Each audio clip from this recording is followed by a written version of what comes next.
Kabanata 821. Malupit na mga salita. Hindi ito si Clayton Sloan ay walang pag-uugali. Itinatago lang niya ang kanyang pag-uugali. Nang makita ni Clayton na binubuli si Nicole, hindi na niya ito maitago. Ilang sandali ang puso ni Nicole ay bumilis.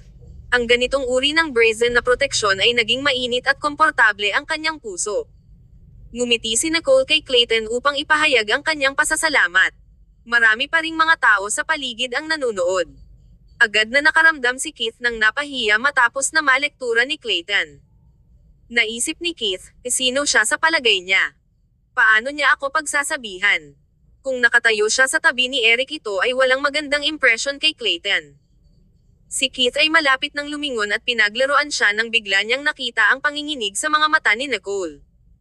Umiwas siya at napagtanto na sinaksak niya lang si Nicole kanina.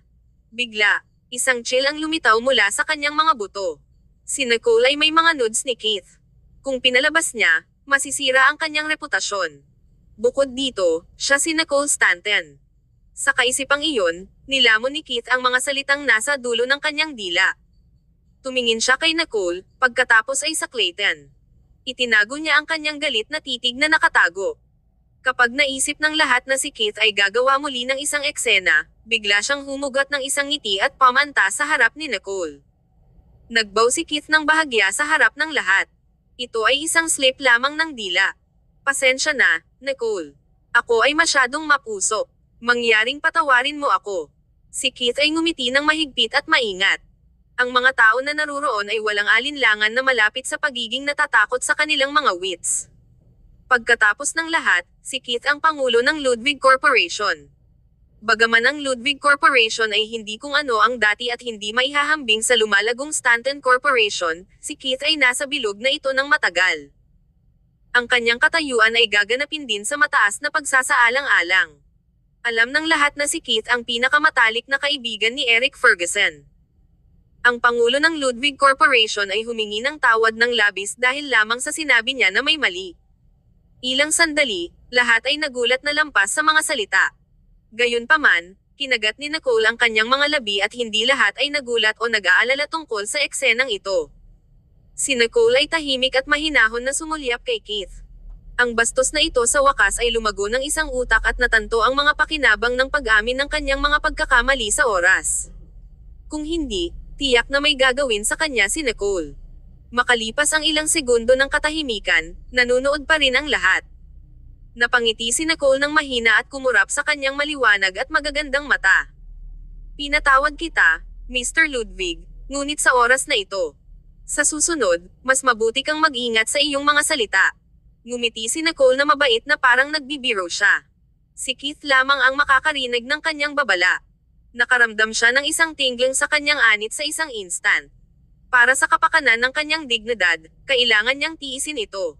Tumingin si Nicole kay Dominic, na nanunood mula sa gilid.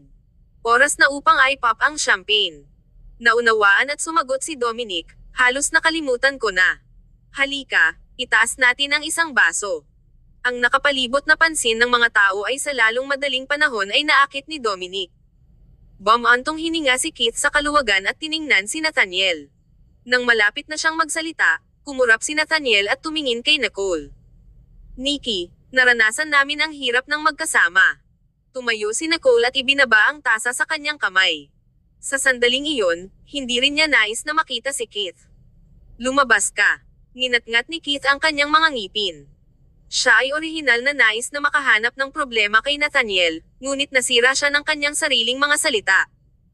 Maaari niyang masaktan ang sinuman sa kaganapang ito, ngunit nasaktan niya si Nicole, ang taong hindi niya kayang masaktan.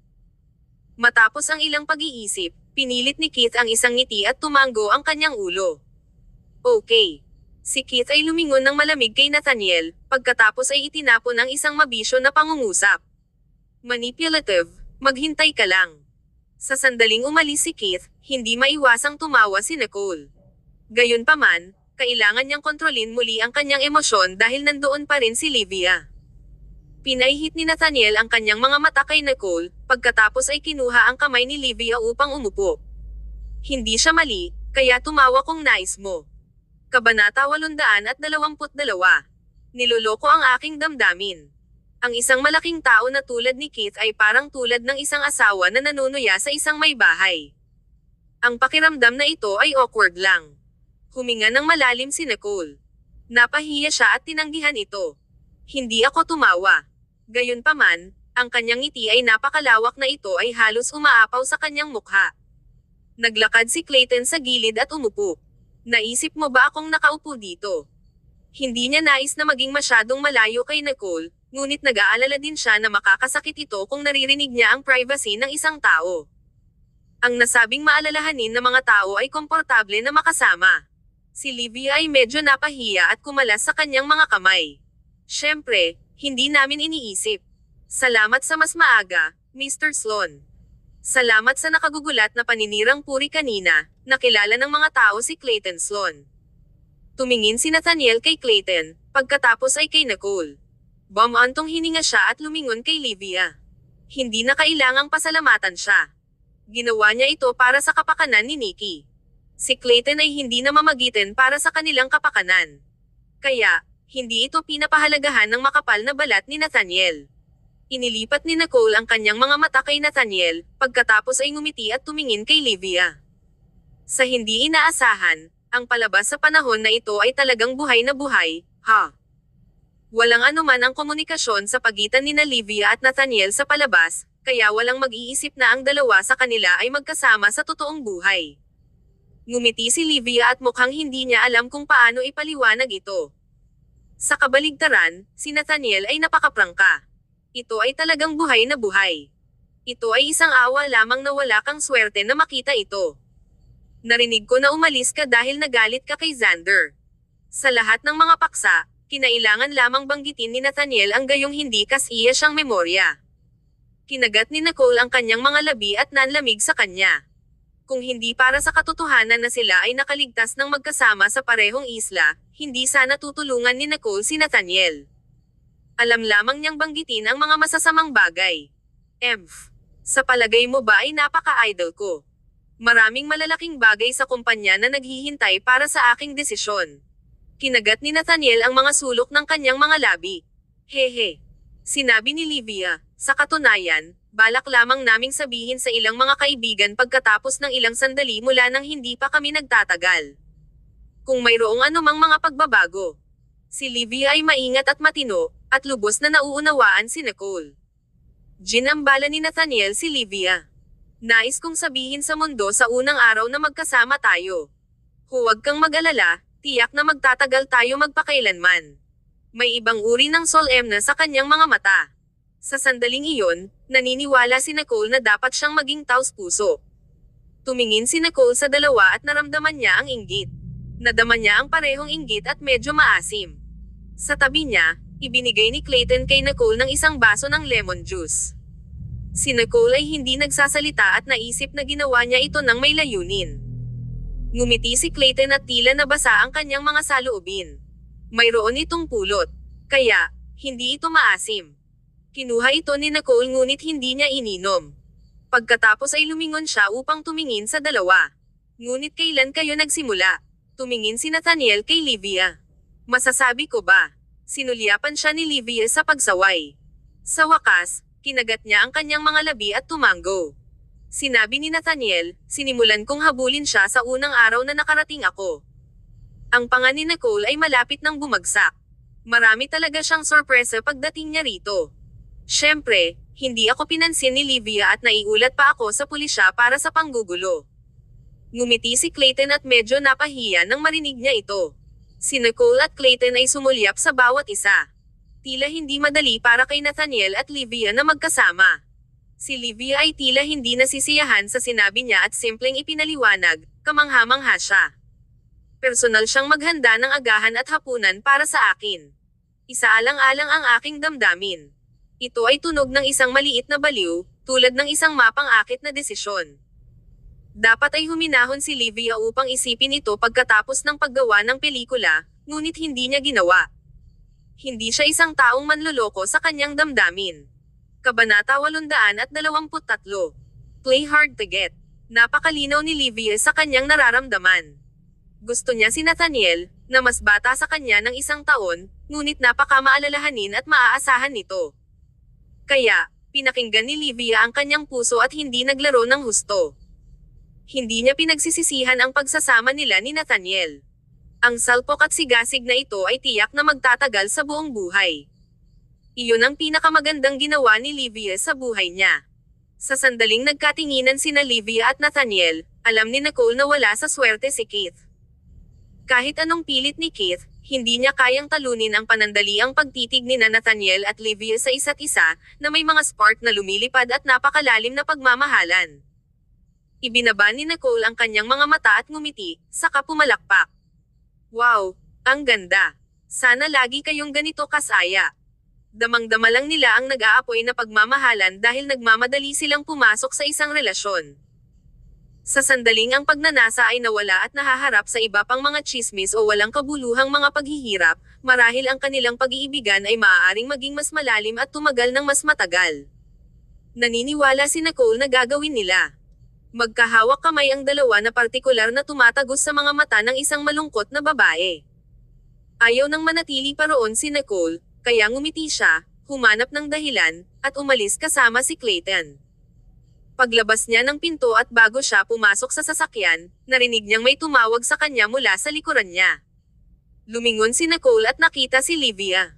Tumakbo si Livia habang bitbit ang kanyang palda at nakangiting nakatingin kay Nicole. May gusto akong pag-usapan sa iyo ng pribado. Nagtaas ng kilay si Nicole. Seryoso na ba ni Livia yung sinabi ni Keith kanina? Kailangan ko bang ipaliwanag na wala kaming nakaraan ni Nathaniel? Pero habang pinapaliwanag ko, mas magiging halata, di ba? Habang nagkakagulo si Nicole, lumapit si Clayton at sinabing, bakit hindi kayo nag-uusap sa loob ng sasakyan? Maraming tao dito. Tumanggaw si Nicole. Ito talaga ang pinakamahusay. Ang driver ay may mabuting pakiramdam na maghintay sa labas, mga 10 metro ang layo. Ang dalawang babae lang ang naiwan sa sasakyan.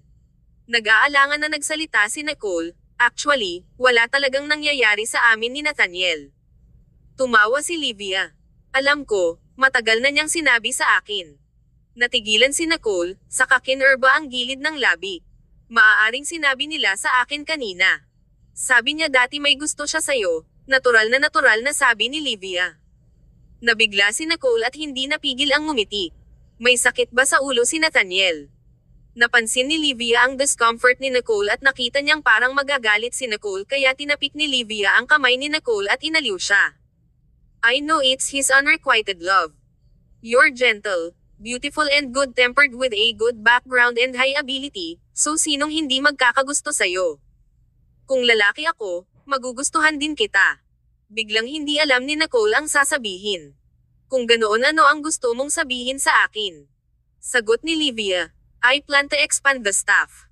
So far, mag-isa lang ako sa law firm namin, and it is already getting too busy. If there are professionals to help out, I think that we can achieve more with half the effort. Napangiti si Nicole at nakahinga ng maluwag. Nais niyang pag-usapan ang tungkol sa negosyo. Walang problema, maaari ka lang tumawag sa mga bagay na ito. Umiling si Livia. You're an investor. Tsaka may experience ka kaya importante ang opinion mo. I can only be assured to execute it if you agree. Tumawa si Nicole. Okay, I strongly agree. Para kay Nicole, ito ay kakaunting halaga lamang ng pera. Gayunpaman, para kay Livia, ito ay isang karera na nagkakahalaga ng pakikipaglaban para sa kanyang buong buhay.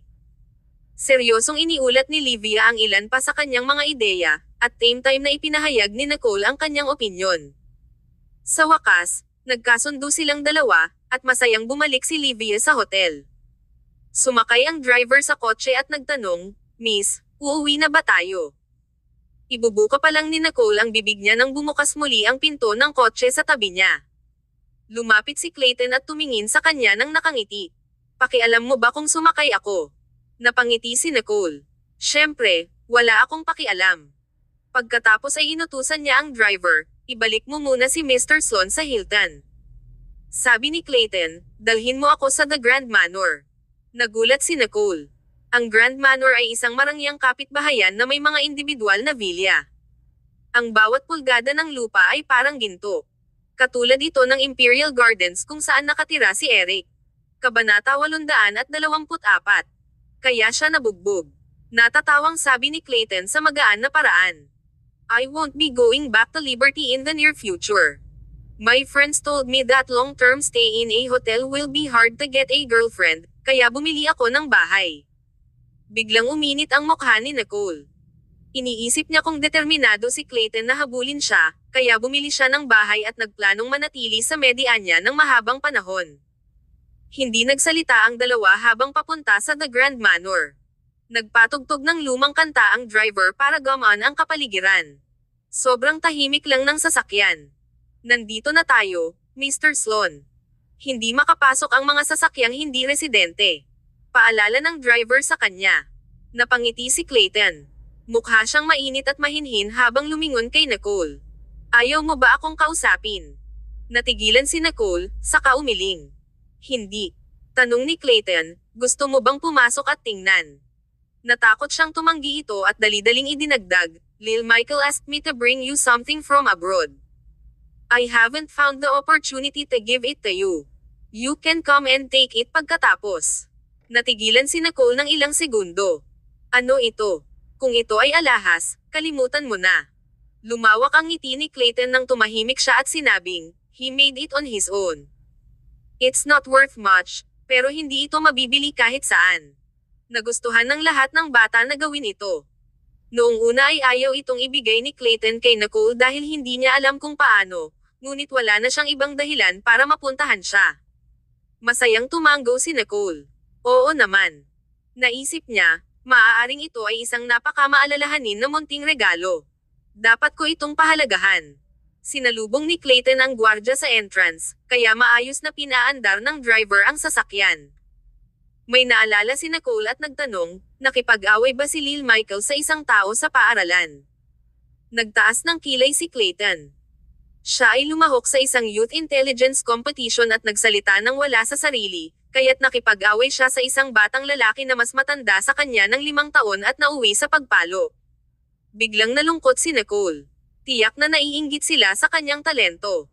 Bahagyang kumaibot ang sulok ng bibig ni Clayton at ngumiti ng pilit. Parehas lang ang sagot mo kay Michael. Kaya ko siya nabugbog. Ngumiti si Nicole ng nakakaloko. Nasaktan ba siya? Si Clayton ay mukhang malamig at nagpipigil. Ayos naman siya. Nadisiplina ko na siya. Nagsasabi siya ng totoo. You don't need to be so serious. The teacher is so childish to call the parents. Ungol ni Nicole sa maliit na boses. Walang magawang tumingin sa kanya si Clayton.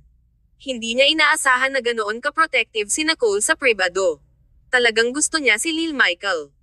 Ang dahilan kung bakit nila ipinatawag ang mga magulang ay para humingi ng tawad sa kanya ang nakabangga sa kanya sa harap ng mga magulang. Dahil dito, kinuha ni Michael ang kanyang bodyguard na kumilos bilang kanyang ama at nahuli ng guro. Pagkatapos ay nagbayad siya ng isang old man that was selling things in front of his school to act the part and was seen through the teacher again. He hired a man who he met eating at a fast food restaurant. When Michael brought the man to school, ang lalaki pala ang tatay ng guro. Nagalit ang guro at sa wakas ay nakita ko ang numero ng aking sekretarya mula sa rehistro ng paaralan. Napaawang ang bibig ni Nicole sa gulat. Si Lil Michael ay karaniwang mukhang isang maparaan at matalinong bata. Sa kritikal na oras, bakit ayaw gumana ng utak niya? Dapat ay kumuha siya ng mas malayo sa paaralan. Medyo kulang pa sa karanasan ang batang ito. Habang nag-iisip si Nicole, huminto ang sasakyan. Lumapit si Clayton para pagbuksan siya ng pinto na parang maginoo. Lumabas si Nicole at pinagmasdan ang paligid.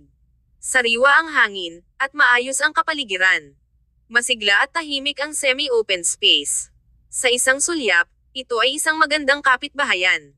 Lumakad si Clayton habang nakikipag-chat sa kanya. Alam ko na madalas kang nakatira sa isang duplex na apartment na ikaw mismo ang bumili.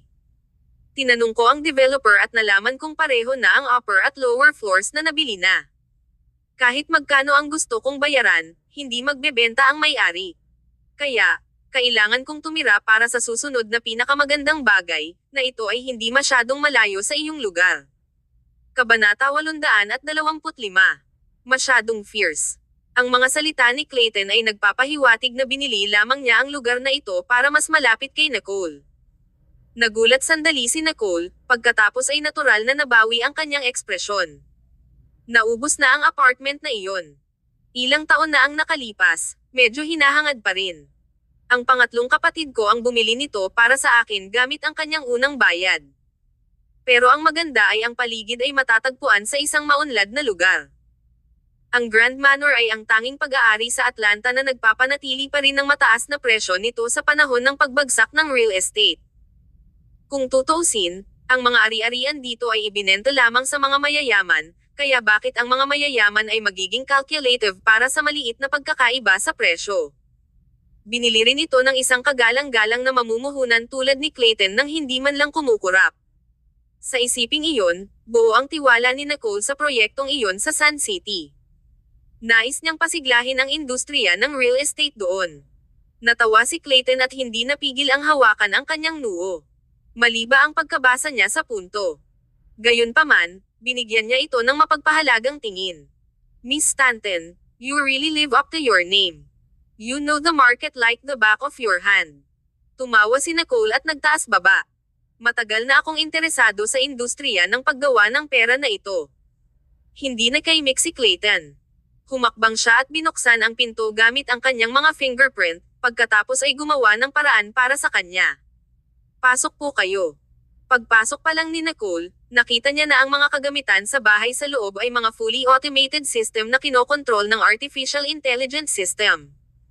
Masyadong interesado si Clayton sa lugar na ito. Kung hindi siya namuhunan sa larangan ng artificial intelligence. Sa pagkakaalam ni Nicole, ang pinaka-advanced at komprehensibong smart home system ay dapat na mula sa Denmark. Malamang na nahirapan si Clayton sa pag-install ng ganoong sistema sa media niya. Kapag nasa loob na, automatikong natukoy ng system ang may-ari. 2 pares ng tsinelas, isang lalaki at isang babaeng bersyon, ang automatikong lumabas sa kabinet ng sapatos. Maligayang pagdating sa bahay, guro. Si Nicole ay nakasuot ng makapal na Amerikana at isang masikip na damit sa loob, kaya kung siya ay maglupasay, ang kanyang Amerikana ay makakadikit sa sahig. Huminto siya ng ilang segundo at medyo tinatamad siyang magpalit ng sapatos, kaya ayaw niyang pumasok. Gayunpaman, sa susunod na segundo, biglang tumingkayad si Clayton sa sahig habang ang isang tuhod ay nasa harapan niya upang tulungan siyang magpalit ng tsinelas. Nambola si Nicole at paulit-ulit na nagpasalamat. Nahihiya talaga siya kung aalis siya nang makita niya ang sigasig ni Clayton. Simula bata pa lang ay nakasanayan na ni Nicole ang ganitong kilos. Noong bata pa siya, pinalitan ni Floyd ang kanyang sapatos, at nang lumaki siya, pinalitan siya ng kanyang mga kapatid na lalaki. Kung ibang tao ito, tulad ni Grant o Kai, hindi magiging ganoon kalaki ang reaksyon ni Nicole dahil ganoon na ang pakikitungo sa kanya mula pa noong pagkabata niya. Gayunpaman, medyo hindi siya komportable sa paggawa nito ni Clayton para sa kanya. Mabilis na umangkop si Clayton.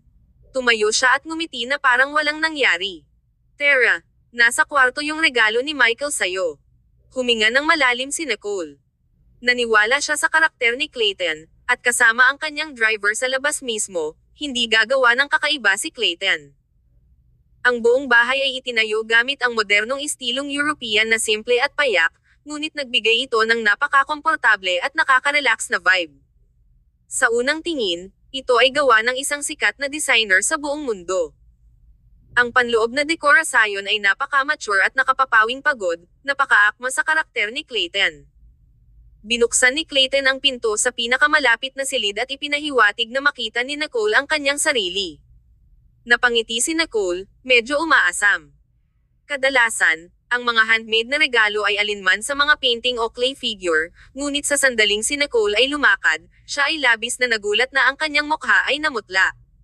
Sa sobrang takot niya ay napaatras siya ng isang hakbang. Isang malaking kamay ang nakahawak sa bewang niya mula sa likod.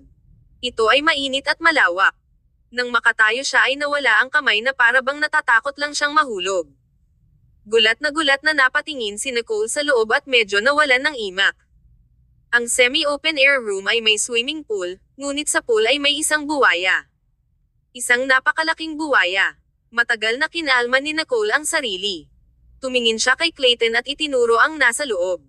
Hindi siya makapaniwala. Ito ay isang pagkakamali, tama ba? Masyadong nakakatakot ang Regalong ito. Kabanata 826. Leak footage. Humingi ng tawad si Clayton ng pasensya at nagpunta upang isara ang pintuan upang hadlangan ang pagtingin ni Nicole. Hindi ko nais na ibigay ito sa ngalan ni Michael dahil sa takot na takutin ka nito, ngunit iginiit ni Michael na bigyan ka ng sorpresa. Hindi ito sorpresa. Kailangan niyang pasalamatan ang kanyang pagiging kabataan at mabuting kalusugan sa hindi pag-atake sa puso. Humingi ng paumanhin si Clayton at nagpunta upang yakapin siya ng malumanay. Pagkatapos ay pinakawalan niya at hinayla ang kanyang pulso sa sala. Argus, isang baso ng mainit na tubig, pwede ba? Tila nagulat talaga si Nicole. Kung kilala niya, hindi niya ito kukunin nang makita ito. Isang cylindrical puting robot na butler ang dumating at ibinigay ang tubig kay Nicole. Mahal, may tubig. Ang address na ito. Itinaas ni Nicole ang kanyang ulo. Ang puting robot ay nagpanggap na mag-isip tungkol dito at nakumpirma muli sa isang cute na boses. Oo, ikaw si Nicole mahal. Magkaroon ng tubig. Kilala mo ako. Naisip ni Nicole. Sa gilid, kinuha ni Clayton ang tubig at sumulyap sa robot. Go play sa ibang lugar. Ang robot ay masunurin na lumingon at umalis. Sumimangot si Nicole. Naramdaman niya na may mali sa address na ito. Ang robot na ito. Nicole dearest. Si Clayton ay nag-cough ng kaunti at nakaramdam ng napahiya. Ang kanyang mukha ay bahagyang pula. Paumanhin, hindi ko dapat inanyayahan ka rito bago ako mag-set up ng system. Dapat sinabi ko muna sa iyo. Nakalimutan ni Clayton na hindi niya maiwasang ipakilala si Nicole sa system kapag itinakda niya ito. Ginamit niya ang mga salita, pinakamamahal na, at, ang babaeng gusto ko. Ang reaksyon ng robot ay hindi magsisinungaling, at nagbigay ito ng matapat na puna sa taong nababahala, si Nicole. Gayunpaman, inaasahan din ang reaksyon ni Nicole. Walang kagalakan o pagkahiya. Wala pa sila sa yugtong iyon. Ngumiti si Clayton at guminhawa ang kanyang sarili sa kanyang puso. Okay lang. Pwede na akong maghintay. Ininom ni Nicole ang tubig sa tasa, tumayo, at ngumiti sa kanya. Ito ay tungkol sa oras, kaya dapat bumalik na ako. Ang Regalong iyon. Hindi ko talaga ito matatanggap. Kung ibabalik ko ito, malulungkot ba si Lil Michael? Ginawa ni Nicole ang kanyang makakaya upang makalimutan ang tungkol sa maliit na yugto na dinala ng robot at binago ang paksa sa buwaya. Umiling-iling si Clayton. Huwag kang mag-alala, sinabi ko sa kanya ng maaga na hindi lahat ay may parehong libangan sa kanya. Kung hindi mo gusto ito, ipagkatiwala ang isang propesyonal na ahensya ng pamamahala ng hayop upang panatilihin ito para sa kanya pansamantala. Pagkatapos ng lahat, ayaw ni Clayton na panatilihin ang isang karnabal na buwaya sa kanyang tahanan. Paulit-ulit na tumanggo si Nicole. Mabuti yan. Hindi ko talaga ito matatanggap. Sa halip ay makatanggap ng puting chrysanthemums. Ipinadala siya ni Clayton at humingi ng tawad sa kanya muli. Nakita ni Nicole na tunay na nagsisisi si Clayton na nagpapakita sa kanya ng Regalong iyon. Sa sandaling sumakay si Nicole sa kotse upang umuwi, mas maganda ang pakiramdam niya. Hindi siya isang maliit na tao at agad na sinabi na patatawarin niya siya at magpanggap na hindi ito nangyari. Pagkatapos ng lahat, nais din ni Nicole na kalimutan ang eksenang iyon ngayon. Tapos na ang pagdiriwang sa hotel. Ito ay napakabuhay na buhay. Ang bawat tao ay nag-post ng isang larawan ng pangkat ng pagdiriwang, na agad na humantong sa mga netizens na nakapagpapaalaala tungkol sa iba't ibang palabas. Ang malawak na nailipat sa piling tao ay hindi tulad ng isang ordinaryong larawan ng pangkat. Sa halip, ito ay isang maikling video. Ang saloobin ni Keith ay nagbago mula sa galit sa pagtitiis habang mapagpakumbabang humingi siya ng tawad kay Nicole, na mahinahon na tinanggap ang kanyang paghingi ng tawad. Ito ang pinaka-viral na piraso ng footage. Nagbaw ni Keith ng bahagya sa harap ng lahat. Ito ay isang slip ng dila. Pasensya na, Nicole. Masyado akong mapuso. Mangyaring patawarin mo ako. Pinatawad kita, Mr. Ludwig, ngunit sa oras na ito. Sa susunod, mas mabuti kang mag-ingat sa iyong mga salita. Mayroon lamang dalawang mga pangungusap ng dialogo, ngunit ang lahat ay lihim na nag-isip tungkol sa pagbabago ni Keith sa pag-uugali at kalmadong banta ni Nicole. Kabanata 827. Duwag na sandali. Ang superior at mas mababang relasyon ay agad na maliwanag sa maikling palitan na ito. Ang matikas at kalmado na postura ni Nicole ay nakakaakit ng mga tao na hindi maaaring ilipat ang kanilang mga mata. Malinaw na nakaupo lang siya doon na may ngiti at hindi nagsabi ng anumang mga salita ng babala, ngunit dinala niya ang kanyang sariling aura ng higit na kahusayan. Kahit na ang mga tao na may ganitong katayuan tulad ni Keith Ludwig ay kailangang magalang na humingi ng tawad nang sinabi niya ang maling bagay. Inisip ng ibang tao na si Nicole ay mas hindi makakamit. Nang malaman ni Keith na tumagas ang video. Galit na galit siya kaya hinarang niya ang lahat na nagpasa ng video na ito. Ang reputasyon ni Keith ay bumaba sa kanal. Ang araw ay lumubog, at ang gabi at naramdaman. Ang kalangitan ay unti-unting lumabo na may isang layer ng madilim na asol. Ang mga ilaw ng lungsod ay naiilawan at may tuldok na lugar tulad ng isang grupo ng mga bituin. Ferguson Corporation. Si Eric ay patuloy na nakatitig sa mga post para sa isang layunin lamang, na kung saan ay upang makita kung si Nicole ay may anumang mga bagong pag-unlad. Nag-post si Colton White ng isang video ni Keith at Nicole. Nagdagdag pa siya ng isang caption, ang pinakaduwag na sandali ni Keith.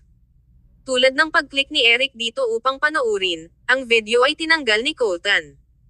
Diretso na tinanong ni Eric si Colton para sa video. Ipinadala ito ni Colton ngunit nanginginig din at nagsabi ng ilang mga salita sa kanya. Hinahanap ni Keith ang video na ito tulad ng baliw. Huwag sabihin sa kanya na ibinigay ito sa iyo, okay. Nag-click ito kay Eric. Ang video ay mas mababa sa 10 segundo, at pinanood niya ito ng 2 beses. Ang isa ay humihingi ng tawad, habang ang isa ay tinanggap ang paghingi ng tawad. Ang pagpapakumbaba ni Keith ay wala sa lugar dahil, sa harap ni Nicole, ang lahat ay tila mapagpakumbaba. Gayunpaman, napanood ni Eric ang video at hindi alam kung ano ang nangyari. Tinanong niya, paano siya nasaktan ni Keith? Sinabi ni Colton, hindi ko rin alam. Ipinasalang ito mula sa ibang kaibigan, ngunit tinanggal nila ito. Agad na tinawag ni Eric si Keith. Nasaktan mo si Nicole. Ang kanyang pagiging prangka ay nagparamdam kay Keith na parang namamatay. Talagang kinasusuklaman ni Keith ang taong naitala ang video.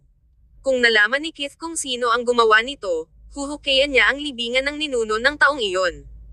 Nagubo siya. Kahit na alam mo. Ano ang nangyayari? Kailangang sabihin ni Keith kay Eric kahit na ayaw niya. Kung nais ni Eric na malaman ang isang bagay, palaging may mga tao na handang gumawa ng inisyatibo upang sabihin ito. Ito ay nakakahiya lamang kung sinabi ito ng iba. Ipinaliwanag ni Keith, ito ang kanilang pagdiriwang ngayon. Nakita ko sina Livia at Nathaniel na magkasama at nakakuha ng walang kamali-mali. Hindi ko sinasadyang pinalabas na gusto ni Nathaniel na gusto ni Nicole.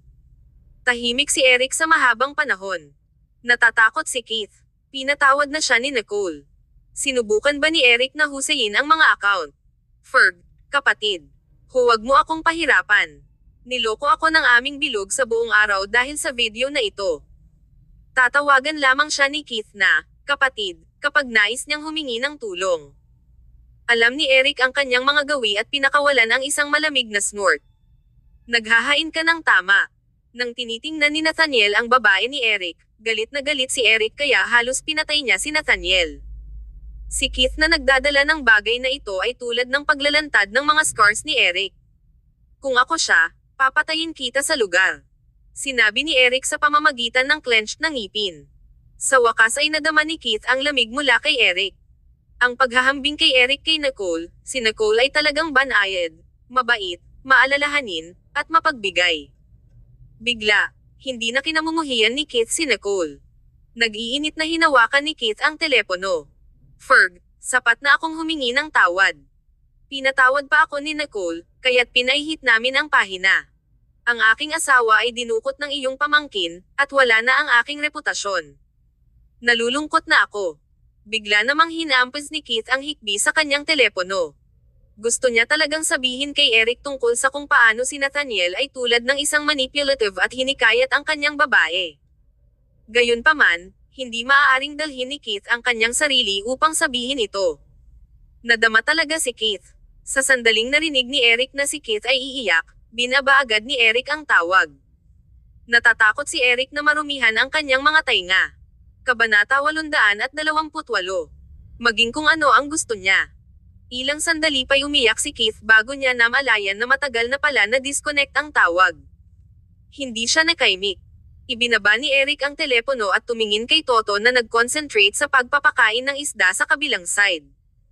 Go and inquire about what happened at that celebration that Nicole attended today. Agad na inilapag ni Toto ang kanyang hawak na walang sandali.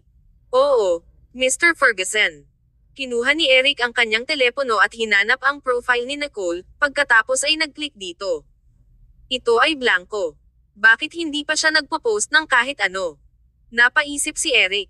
Private lang ang message niya sa kanya. Dahil miss na kita, pati ang kinakain ko ay nasa hugis ng pagmamahal ko sa'yo.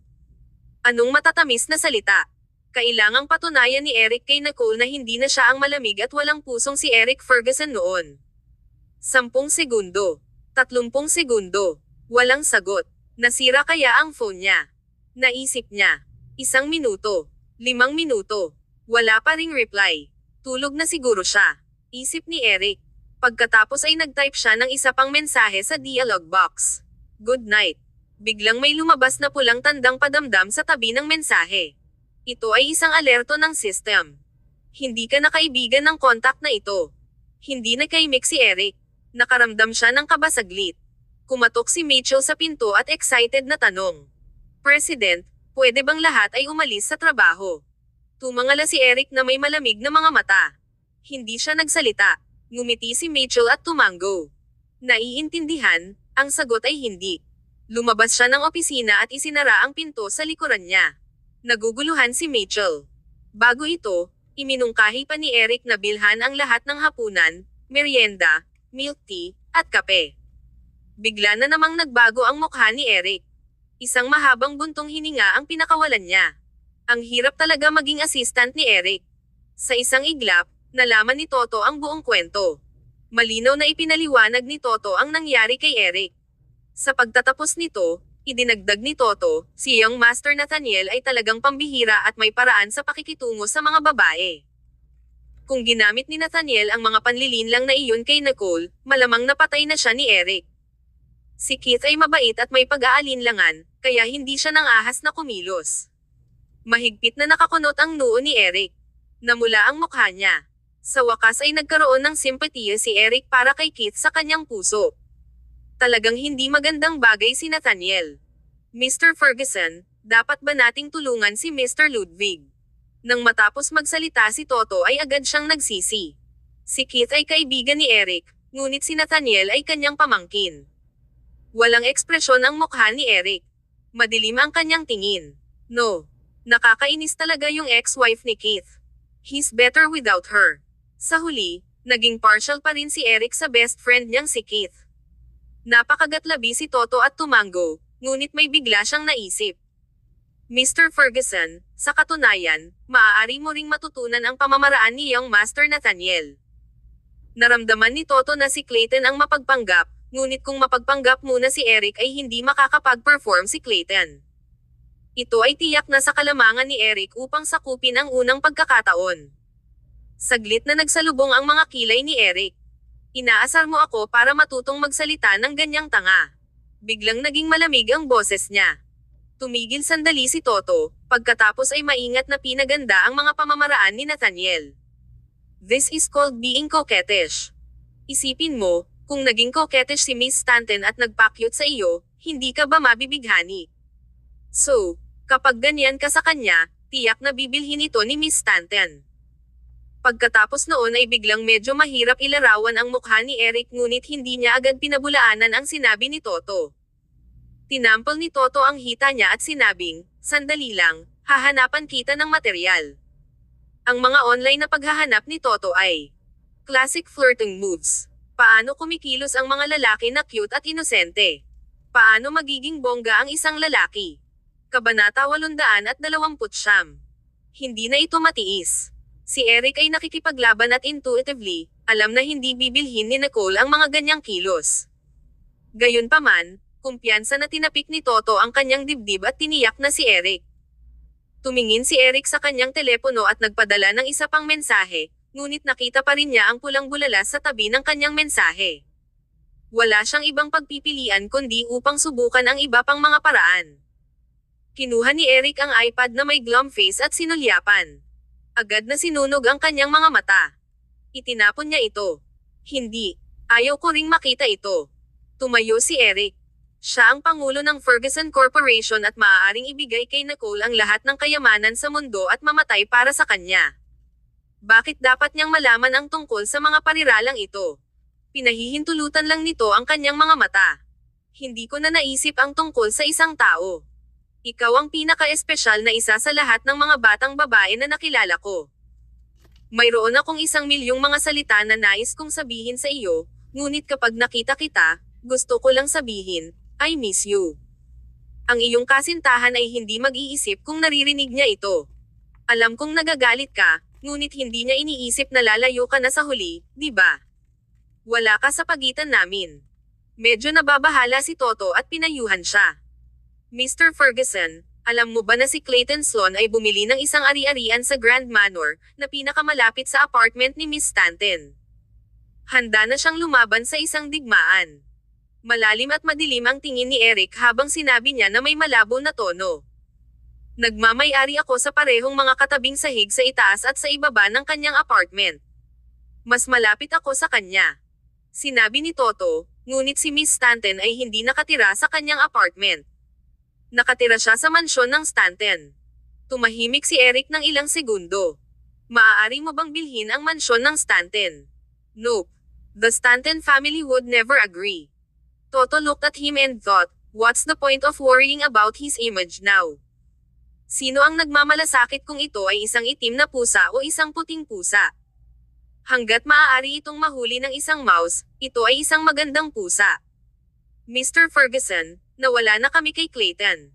Sa paghahambing sa iyo at Clayton, si Miss Stanton ay malinaw na mas nakikiramay sa kanya. Kung hindi tayo naglalagay ng mas maraming pagsisikap, sila.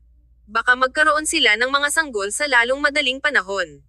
Nais ni Toto na matumbok si Eric ng isang ladrilyo upang gisingin siya. Gumising ka. Ang iyong asawa ay tatakbo kasama ang iba.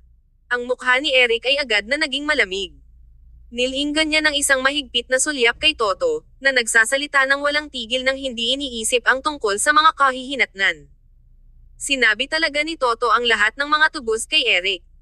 Ibinaba ni Toto ang kanyang ulo sa trepidation at pinukpok ang kanyang leeg, nanginginig sa takot mula sa aura ni Eric. May katahimikan sandali. Ang tono ni Eric ay mapait na malamig. Ang kanyang saloobin ay mabagsik. Daydreaming siya. Madali na sumang-ayon si Toto. Tama ka, nag-daydreaming siya. Kinuha ni Eric ang iPad at tiningnan ito ng ilang sandali, pagkatapos ay pinilit ang kanyang sarili na matiis ang pisikal at psikolohikal na kakulangan sa ginhawa upang mabasa ng may isang matigas na mukha. Bakit gusto ng mga kababaihan ang kilos na ito? Hindi ba ang aktwal na alahas ay mas kaakit-akit kaysa sa walang kahulugan na matamis na pag-uusap? Si Toto ay nasiyahan sa pagbabago ni Eric sa pag-uugali. Sa ganitong paraan, mayroon pa ring pag-asa para kina Eric at Nicole.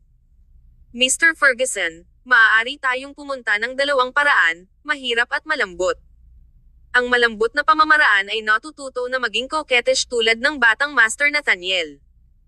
Ang mahirap na pamamaraan ay natututo ang mabagsik na saloobin ng isang domineering president tulad ng mga nobelang iyon.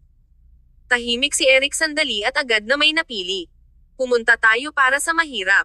Sa labas, ang mga ilaw ng lungsod ay kumikislap. Malalim at tahimik ang gabi. Bumalik sa Imperial Gardens. Matapos gumugol si Eric ng 2 oras sa pag-aaral upang makitungo sa mga pangunahing usapin ng kumpanya sa ibang bansa, pinaihit ni Eric ang kanyang pansin sa kusina. Natagpuan ni Toto ang isang tipikal na nobela ng isang nangingibabaw na boss na hinahabol ang kanyang asawa kay Eric. Alam ni Toto na walang oras si Eric upang mabasa ito, kaya na-convert niya ito sa pag-playback ng audio. Kaya, si Eric ay gumagawa ng isang nilaga sa kusina habang nakikinig sa nobela. Si Eric ay mukhang matangkad at patayo. Ang kanyang gwapong mukha ay walang bakas ng temperatura. Ang mga browser ni Eric ay mahigpit na niniting. Pinayuhan siya ni Toto. Mr. Ferguson, bear with it. Girls like this. Si Eric ay desperadong sinusubukan na pigilan ang kanyang galit bilang isang palaging stream ng basura ay ibinuhos sa kanyang mga tainga. Mukhang hindi na niya ito matiis. Lumabas ang audiobook.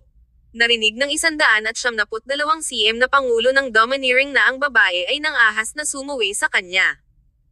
Galit na galit siya kaya tinakpan niya ang kanyang bagong pinalitan na puso, kumuha ng $2 milyong na tseke mula sa kanyang bulsa, at hinagis ito sa mukha ng babae. Ha! Malakas na sinumpa ni Eric. Kabanata 830. Gupitin ang iyong ulo. Tumingin si Eric kay Toto na may grimas. Sa palagay ba niya ay tulala ako? Sumuko siya sa nilagang at naglakad palabas ng kusina na may ginaw sa paligid niya. Hindi rin alam ni Toto kung bakit natagpuan niya ang gayong nobelang hindi nagunlad, ngunit noong una niya itong basahin, naisip niya na maganda ito. Gayunpaman, nang makinig siya sa audiobook, bigla niyang naisip na ang pangulo ng domineering ay sobrang retarded. Sinundan ni Toto na sinundan si Eric at ipinaliwanag, Mr. Ferguson, huwag magalit. Pagkatapos ng lahat, ang taong sumulat ng nobelang ito ay hindi isang pangulo na katulad mo, kaya hindi niya alam ang iyong katalinuhan at karunungan ng mga siwa. Ang kilay ni Eric ay walang malasakit. Ang kanyang mga mata ay biglang mukhang mabangis habang siya ay sumigaw, lumabas ka. Okay, mawawala ako. Maghanap ako ng isang bagay na normal. Nais pa ring subukan ni Toto ang kanyang makakaya upang mailigtas ang sitwasyon. Kung hindi pa rin kapakipakinabang si Toto, tatapusin ni Eric ang ulo ni Toto ngayon. Bumalik si Eric sa kanyang silid at huminahon. Kinuha niya ang kanyang telepono at tinapik sa chatbox ni Nicole. Nagpadala si Eric ng isang mensahe, ngunit mayroon pa rin itong pulang marka ng exclaim sa tabi nito. Ang lamig at kalungkutan ay biglang bumagsak sa kanya. Ang isang malakas na pakiramdam ng pagkawala ay dumating sa kanya. Hindi na niya siya muling mawala. Kalimutan mo na, dadalhin ko lang ito. Kinuha ni Eric ang kanyang telepono at nag-click sa material at mga nobela na ipinadala sa kanya ni Toto nang may kahirapan. Stanton Mansion. Napag-usapan ni Nicole at Julie ang kanilang araw. Ngayon, si Kai ay karaniwang hindi mapaghihiwalay mula kay Julie. Sa araw, sinundan ni Kai si Julie upang magtrabaho sa ilalim ng guise ng pagprotekta sa kanya. Sa katunayan, ito ay upang bigyan ng babala si Roman. Ang magandang bagay ay si Kai ay may isang napakahusay na pakiramdam ng proporsyon. Hindi niya ginamit ang dahilan na ito upang ma-overstep ang napagkasunduang mga hangganan sa kanya. Ang inisyatibo ay palaging kasama ni Julie. Ang dalawang kababaihan ay nakahiga sa kama. Bumantong hininga si Julie. Sa kabutihang palad, narito ka pa rin. Kung hindi, paano ko pa rin haharapin si Kai? Tinulungan niya ako ng sobra, at hindi ko alam kung paano siya babayaran. Lihim na iginulong ni Nicole ang kanyang mga mata. Iyon mismo ang nais ni Kai. Huwag mong dalhin ito sa puso. Kahit na si Kai ay hindi interesado sa iyo, hindi ka na lang maupo. Hindi sa banggitin, mayroon siyang sariling hangarin para sa iyo, kaya't naging isang dahilan. Si Julie ay hindi nagsasalita at naisip, kailangan ba niyang maging mapurol? Bigla, may naalala si Julie. Karaniwang binalaan ni Keith ang lahat na nagpasa ng video na kumalat sa piling tao sa araw. Tumawa si Julie. Ano ba talaga ang ginawa ni Keith? Naisip ni Nicole si Nathaniel at hindi maiwasang tumawa. Pagkatapos ay sinabi niya kay Julie tungkol sa nangyari sa pagdiriwang. Nag-click siya sa kanyang dila habang pinag-uusapan ang pagbabagong anyo ni Nathaniel. Sinabi ni Nathaniel na ginawa niya iyon sa layunin para lamang ma-provoke si Keith. Kung lumaban sila sa ulo, hindi maaaring manalo si Nathaniel, ngunit tiyak na makakasakit siya kay Keith sa tiyan. Si Julie ay napaka-curious at nanghihinayang na hindi niya makita ang eksenang iyon gamit ang kanyang sariling mga mata. Paano ang mga lalaki ay maging mas pettier kaysa sa mga kababaihan? Tumawa si Julie. Pagkatapos ng lahat, si Nathaniel ay ilang taon na mas bata kaysa kay Keith, kaya siya ay itinuturing na isang batang hunk. Kapag siya ay kumikilos ng mapagpanggap, ito ay coquettish lamang. Kung sinabi ng isang matandang lalaki na tulad ni Keith na ang mga salitang iyon. Ang dalawang kababaihan ay hindi sinasadyang nanginginig. Gross. Ang susunod na araw sa Stanton Corporation. Si Nicole ay nagkaroon ng pulong ng maaga sa umaga, kaya maaga siyang umalis. Pagdating ni Eric, hindi niya binati ang sinuman at dumiretso. Kinilala ng receptionist si Eric at nabigla sa kabila ng mga salita. Mr. Ferguson. Gumawa ka ba ng appointment kay Miss Stanton? Si Eric ay niniting ang kanyang mga browser at huminto sa kanyang mga yapek. Mayroong ilang kawalan ng tiyaga sa kanyang pagpapahayag. Dumating ako upang magdala ng agahan para kay Miss Stanton. Narito ba siya? Oo, ngunit, bago matapos ang receptionist, dumiretso si Eric. Hindi sila naglakas loob na pigilan siya. Sa katayuan ni Eric, kahit na walang appointment, hindi nila siya mapigilan. Mabilis na ipinagbigay alam ng receptionist ang tanggapan ng kalihim. Maagang umaga ng tsismis ng kumpanya sa araw na iyon ay pinagbibidahan ni Nicole. Personal na nagdala si Eric Ferguson ng agahan para kay Nicole. Ano ang uri ng banal na paggamot na iyon? Ang nakaraang mga teorya ng pagsasabuatan sa online tungkol sa Ferguson Corporation na umaatake sa Stanton Corporation ay binawi ng buo. Kabanata 831. Dapat kang mag-ingat. Kasunod nito, nalaman ni Logan ang pagdating ni Eric at natanggap ng sabay-sabay. Si Eric ay makapal na balat at nanatili doon.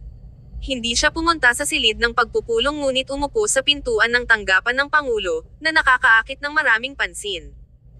Tiningnan niya ang silid ng komperensya na hindi kalayuan at nakita si Nicole na nakaupo doon sa pamamagitan ng glass panel. Ang mga kilay niya ay nakamamanghang, at ang kanyang ngiti ay kaakit-akit. Medyo natigilan si Eric sandali. Ang kanyang ngiti ay hindi malambot, ngunit napakalakas na may isang matalim na gilid. Ginawa nito ang kanyang mga subordinate na nanginginig sa takot. Biglang nakaramdam si Eric. Marahas na nanginginig ang kanyang puso. Gustong-gusto niya ang kanyang kahinahunan at katigasan, ganun din ang kanyang pagpapatawa at katapangan. Hindi lamang dapat tandaan ni Eric ang banayad na kompromiso sa kanya ni Nicole noon dahil hindi iyon lahat. Ang 3 taong pag-aasawa ay napawi ang pagiging matalas ni Nicole at tinaakpan ang kanyang ningning. Ang mga taong iyon ay marahil ang kanyang pinakamadilim na panahon. Sa sandaling iyon, tila nauunawaan ni Eric kung gaano kalaki ang pinagsisihan ni Nicole na pakasalan siya noon. Ang kanyang puso ay pumalakpak sa instant na iyon. Si Logan ay nanonood sa gilid at nakaramdam ng kaunting walang magawa. Si Eric ay nakaupo doon na may napakalakas na aura, kaya sino sa opisina ang may puso na magtrabaho. Makalipas ang 20 minuto, ang pulong ay naantala. Lahat ay lumabas sa isa't isa. Ang ilan ay pinuri, kaya ang kanilang mga mukha ay labis na nakaka-relax at medyo kaaya-aya, habang ang ilan ay may mga mabangis na mukha. Si Pangulong Nicole ay palaging nagsasalita ng mas bluntly kaysa kay Pangulong Grant. Hindi nakakagulat kahit na si Pangulong Grant ay kailangang makompromiso. Mabuti na alam mo, ang Stanton Corporation ay talaga sa kanya ngayon. Lahat ay umalis sa isa't isa. Si Nicole ay nasa loob at inunat niya ang likuran bago siya tumayo ng walang tigil upang lumabas sa labas. Si Logan ay walang oras upang magulat sa kanya tungkol kay Eric. Nang maglakad si Nicole sa pintuan, may nakita siyang nag-aabang, si Eric. Bakit siya narito? Umupo si Eric ng patuwid. Ang kanyang itim na mga mata ay malamig. Magandang umaga, Miss Stanton. Sumimangot si Nicole at tumingin kay Logan. Bago masabi ni Logan, tumayo na si Eric sa kanyang mga bagay. Dumating ako para sa negosyo. Itinapon ni Eric ang isang pangungusap at pinangunahan ang kanyang tanggapan. Tumahimik sandali si Nicole at ibinigay ang mga materyales sa kanyang kamay kay Logan. 2 tasa ng kape, mangyaring. Oo, Pangulo. Umupo si Eric sa sofa na may mga gwapong tampok at isang malakas na aura, na parang siya ang may-ari ng tanggapan na ito. Umupo. Ibinaba ni Eric ang kanyang tinig. Nasa maling lugar ba ako? Hindi siya masyadong masunurin at lumakad sa kanyang desk upang i-on ang computer. Ang ilaw ng screen ay sumasalamin sa kanyang mga pisngi. Ang kilay ni Nicole ay arched habang dahan-daang nagsalita. Mr. Ferguson, anong opisyal na negosyo ang mayroon ka na kailangan mong personal? Itinaas ni Eric ang kanyang mga mata. Mag-text lang ako sa iyo, ngunit hinarang mo ako. Halos sinabi niya ito sa pamamagitan ng mga clenched na ngipin. Nakaramdam si Eric ng stifled at galit. Itinaas ni Nicole ang kilay niya. Ganun ba? Magaan ang tono niya. Malinaw niyang ginawa ito, ngunit nagkunwari siyang hindi alam. Nakakainis si Eric, kaya bakit hindi ako mas nakakainis? Naisip ni Nicole. Kinuha niya ang telepono at tiningnan ito. Ang kanyang postura ay slack. Akala ko may nag-aabuso sa akin, kaya hinarang ko lang ang numero nang hindi tinitingnan ang pangalan. Pinaglalaroan ba niya siya sa pagpapadala sa kanya ng isang walang kahihiyan na mensahe? Malamig at mabigat ang mga mata ni Eric. Ang kanyang mahabang braso ay nagpapahinga sa likuran ng kanyang upuan. Malalim at mabagal ang boses niya. Nicole, ginawa mo ito sa layunin. Naisip ni Eric, masasabi ko, kaya na huwag gumawa ng anumang mga dahilan. Isang sandali ng katahimikan. Ang pagbaba ng mga eyelashes ni Nicole ay bahagyang na-tremmed. Maamoy niya ang kanyang malamig na amoy na naging kalmado at matikas. Inilagay niya ito sa isang panandaliang pag-uudyok. Lihim niyang pinched ang kanyang palad, itinaas ang kanyang mga mata, at ngumiti ng mahina. Fine, ginawa ko ito sa layunin. Dahil nais ni Eric na maging mapurol, hindi na kailangang alagaan ni Nicole ang kanyang damdamin. Nag-joke si Eric. Itinulak ng husto ni Nicole ang mesa upang ang kanyang upuan ay gamulong pabalik upang lumayo ng kaunti ang kanyang sarili. Nais ni Nicole na sabihin, kung ipadala mo ang mga nakakainis na matamis na pag-uusap, hindi ko ito tiisin. Sa sumunod na segundo, walang sinabi si Eric at itinago ang chill na itsura niya. Bigla siyang lumingon at tumayo. Ang kanyang likod ay mukhang labis na malungkot. Kabanata 832. Masarap ba ang lason? Bahagyang natigilan si Nicole. Nakita niyang naglalakad si Eric papunta sa kanya na may dalang thermos flask. Ang kanyang mga payat na daliri ay gumagalaw ng tuloy-tuloy upang ibuhos ang isang mangkok ng nilagang at itinulak ito. Tikman mo. Kumunat ang noo ni Nicole at inisip na parang may pagka-off si Eric ngayon. Hindi niya masabi kung ano ang mali sa kanya. Napatingin si Nicole sa nilaga. Gumawa ng nilagang si Toto kaninang madaling araw. Ibinaba ni Eric ang makapal at malalagang pilat mata. Ang kanyang itim na mga mata ay lumubog, at ang kanyang boses ay malalim. Ma'am. Walang gana si Nicole na kumain ng nilagang at hindi ito ginalaw. Bukod sa pagharang ko sa'yo, may iba ka pa bang dapat pag-usapan? Ipinahiwatig niya na oras na para umalis siya. Diniin ang mga labi ni Eric sa isang tuwid na linya. Parang may ripples ang mga mata niya. Balak kong pabilisin ang proyekto ng J&L Corporation. Nag-poach ako ng isang high-tech na research team mula sa Denmark. Darating sila sa susunod na buwan. Pagdating ng oras, muling ayusin natin ang proseso ng proyekto. Saglit na napatulala si Nicole. Ang isang high-tech na pangkat ng pananaliksik mula sa Denmark ay hindi na isang usapin lamang ng sweldo. Mas mahirap pang manghuli ng mga pangunahing teknikal na kawani kaysa sa isang soccer team, kaya paano ito ginawa ni Eric? Tahimik na tumingin si Eric kay Nicole. Mapang-api ang kanyang ugali habang dahan-daw ang sinabi, kaya, si Clayton Sloan ay maaaring magmadali at bumalik sa kanyang pinanggalingan. Gumasto si Eric ng napakaraming pera para mag-poach ng isang mahusay na koponan upang madaliin niya ang proseso, para lamang makaalis si Clayton ng mabilis. Pinakamabuting lumayo si Clayton kina Eric at Nicole. Ang higit pa, ang mas mahusay. Isang lamig ang namutawi sa hangin. Huminga ng malalim si Nicole. Wala sa ayos ko ang schedule ni Mr. Sloan. Napangisi si Eric. Ang kanyang mga kilay ay nagsalubong sa lamig at init. Nicole, you know what I mean.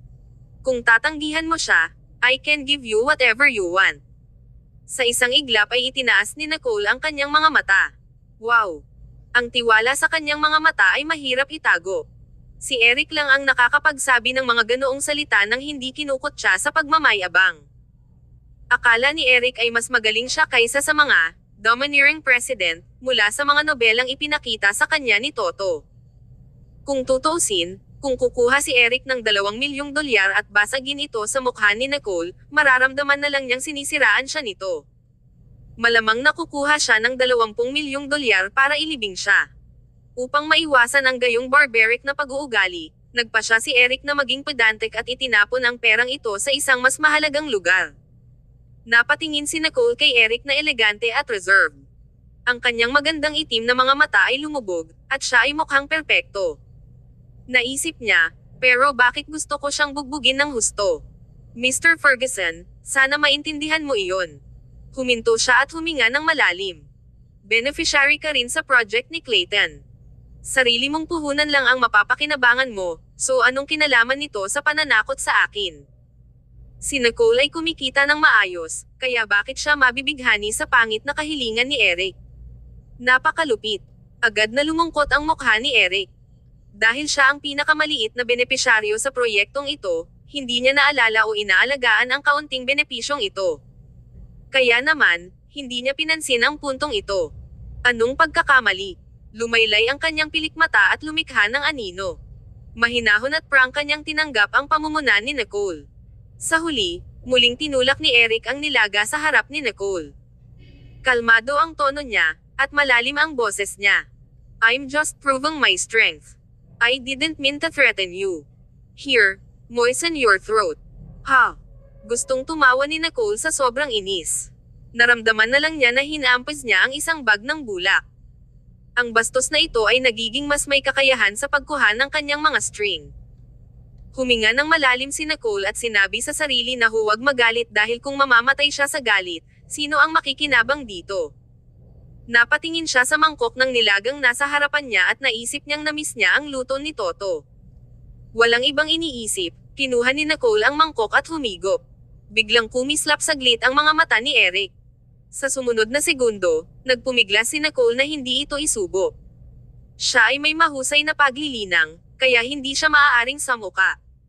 Nilunok ito ni Nicole ng may kakaibang tingin na parang lumulunok ng lason. Kalmado at medyo walang pakialam ang mukha ni Eric habang tinanong siya, "Else it yummy? Masarap ba ang lason?" Napaisip si Nicole. Kabanata 833. Pupunta ako araw-araw. Itinaas ni Nicole ang kanyang mga mata upang tumingin kay Eric ng tahimik nang hindi gumagawa ng tunog. Pinaghihinalaan niya na inalis ito ni Eric. Sa oras na iyon, pumasok si Logan na may dalang kape. "Pangulo, Mr. Ferguson, ang iyong kape." Nang walang ibang salita, kinuha ni Nicole ang isang tasa at ininom ito sa isang gulp. Nadama ni Nicole ang malakas na lasa ng kape sa kanyang bibig. Ang maalat matamis na halo sa kanyang bibig ay sumasabog ng matindi. Ang kanyang ekspresyon ay tumanggi habang dahan-daang inilagay ang kape. Siya ay lubos na matikas. Tiningnan ni Nicole ang bahagyang mabangong mukha ni Eric at ang furrowed kilay ni Logan. Napangiti siya ng mahina at tumingin kay Logan. "Maganda ang kape. Gusto ko ng isa pang tasa." Ang masigasig na titig ni Logan ay nahulog sa mangkok ng nilaga sa mesa at huminto sa loob ng 2 segundo. Pagkatapos ay lubos niyang naintindihan. "Oo, Pangulo." Nang umalis si Logan, pinaliit ni Eric ang kanyang mga mata, kinuha ang kape, at humigop, bahagyang nakapanghihina ng loob. Kinuha ni Nicole ang tisyo at malumanay na pinunasan ang mga sulok ng kanyang bibig. Napangiti siya ng magalang. Ang nilagang ay hindi masama. "Salamat." Si Eric ay nagpakawala ng isang mahabang paghinga ng kaluwagan. Ang kagalakan ng tagumpay ay lumiwanag sa pagitan ng kanyang kilay. "Upang ipahayag ang aking paghingi ng tawad, ako ay darating araw-araw upang ipadala ito sa iyo mula ngayon." Tumigas ang mukha ni Nicole. Hindi na kailangan ng gayong problema. Hinaplos ni Eric ang kanyang kilay. "Ito ay walang problema. Sakit na patuloy lang darating hanggang sa i-unblock mo ako." Tumahimik si Nicole, kinuha ang kanyang telepono, nag-scroll sa pamamagitan nito, at binigyan ng pagtingin si Eric. "Dapat kong pagnilayan ang aking sarili.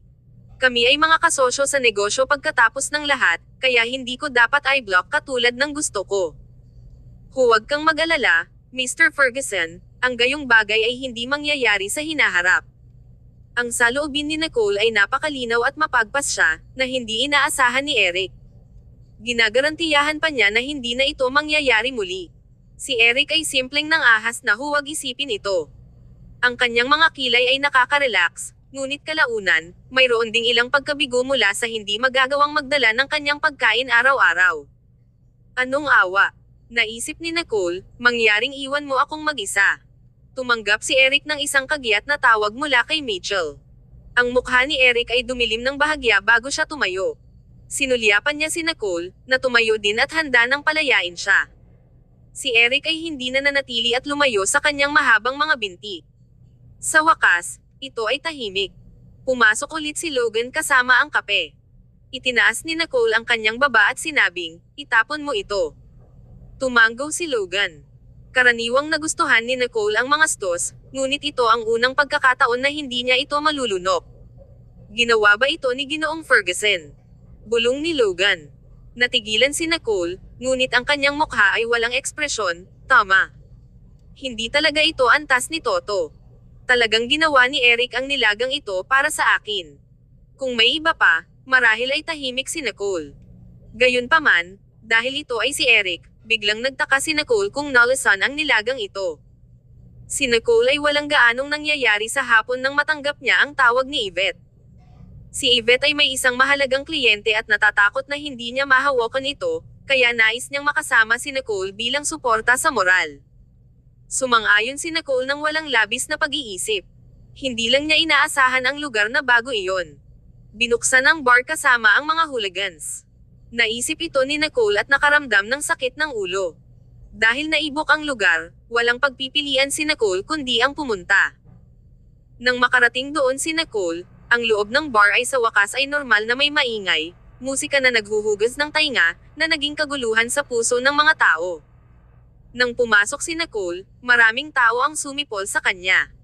Si Nicole ay nagsuot ng isang light color shirt, na kung saan ay nakatak sa isang makitid na palda na nagbalangkas ng kanyang manipis na baywang at ginawa ang kanyang mga binti na mukhang tuwid, mahaba, at maganda.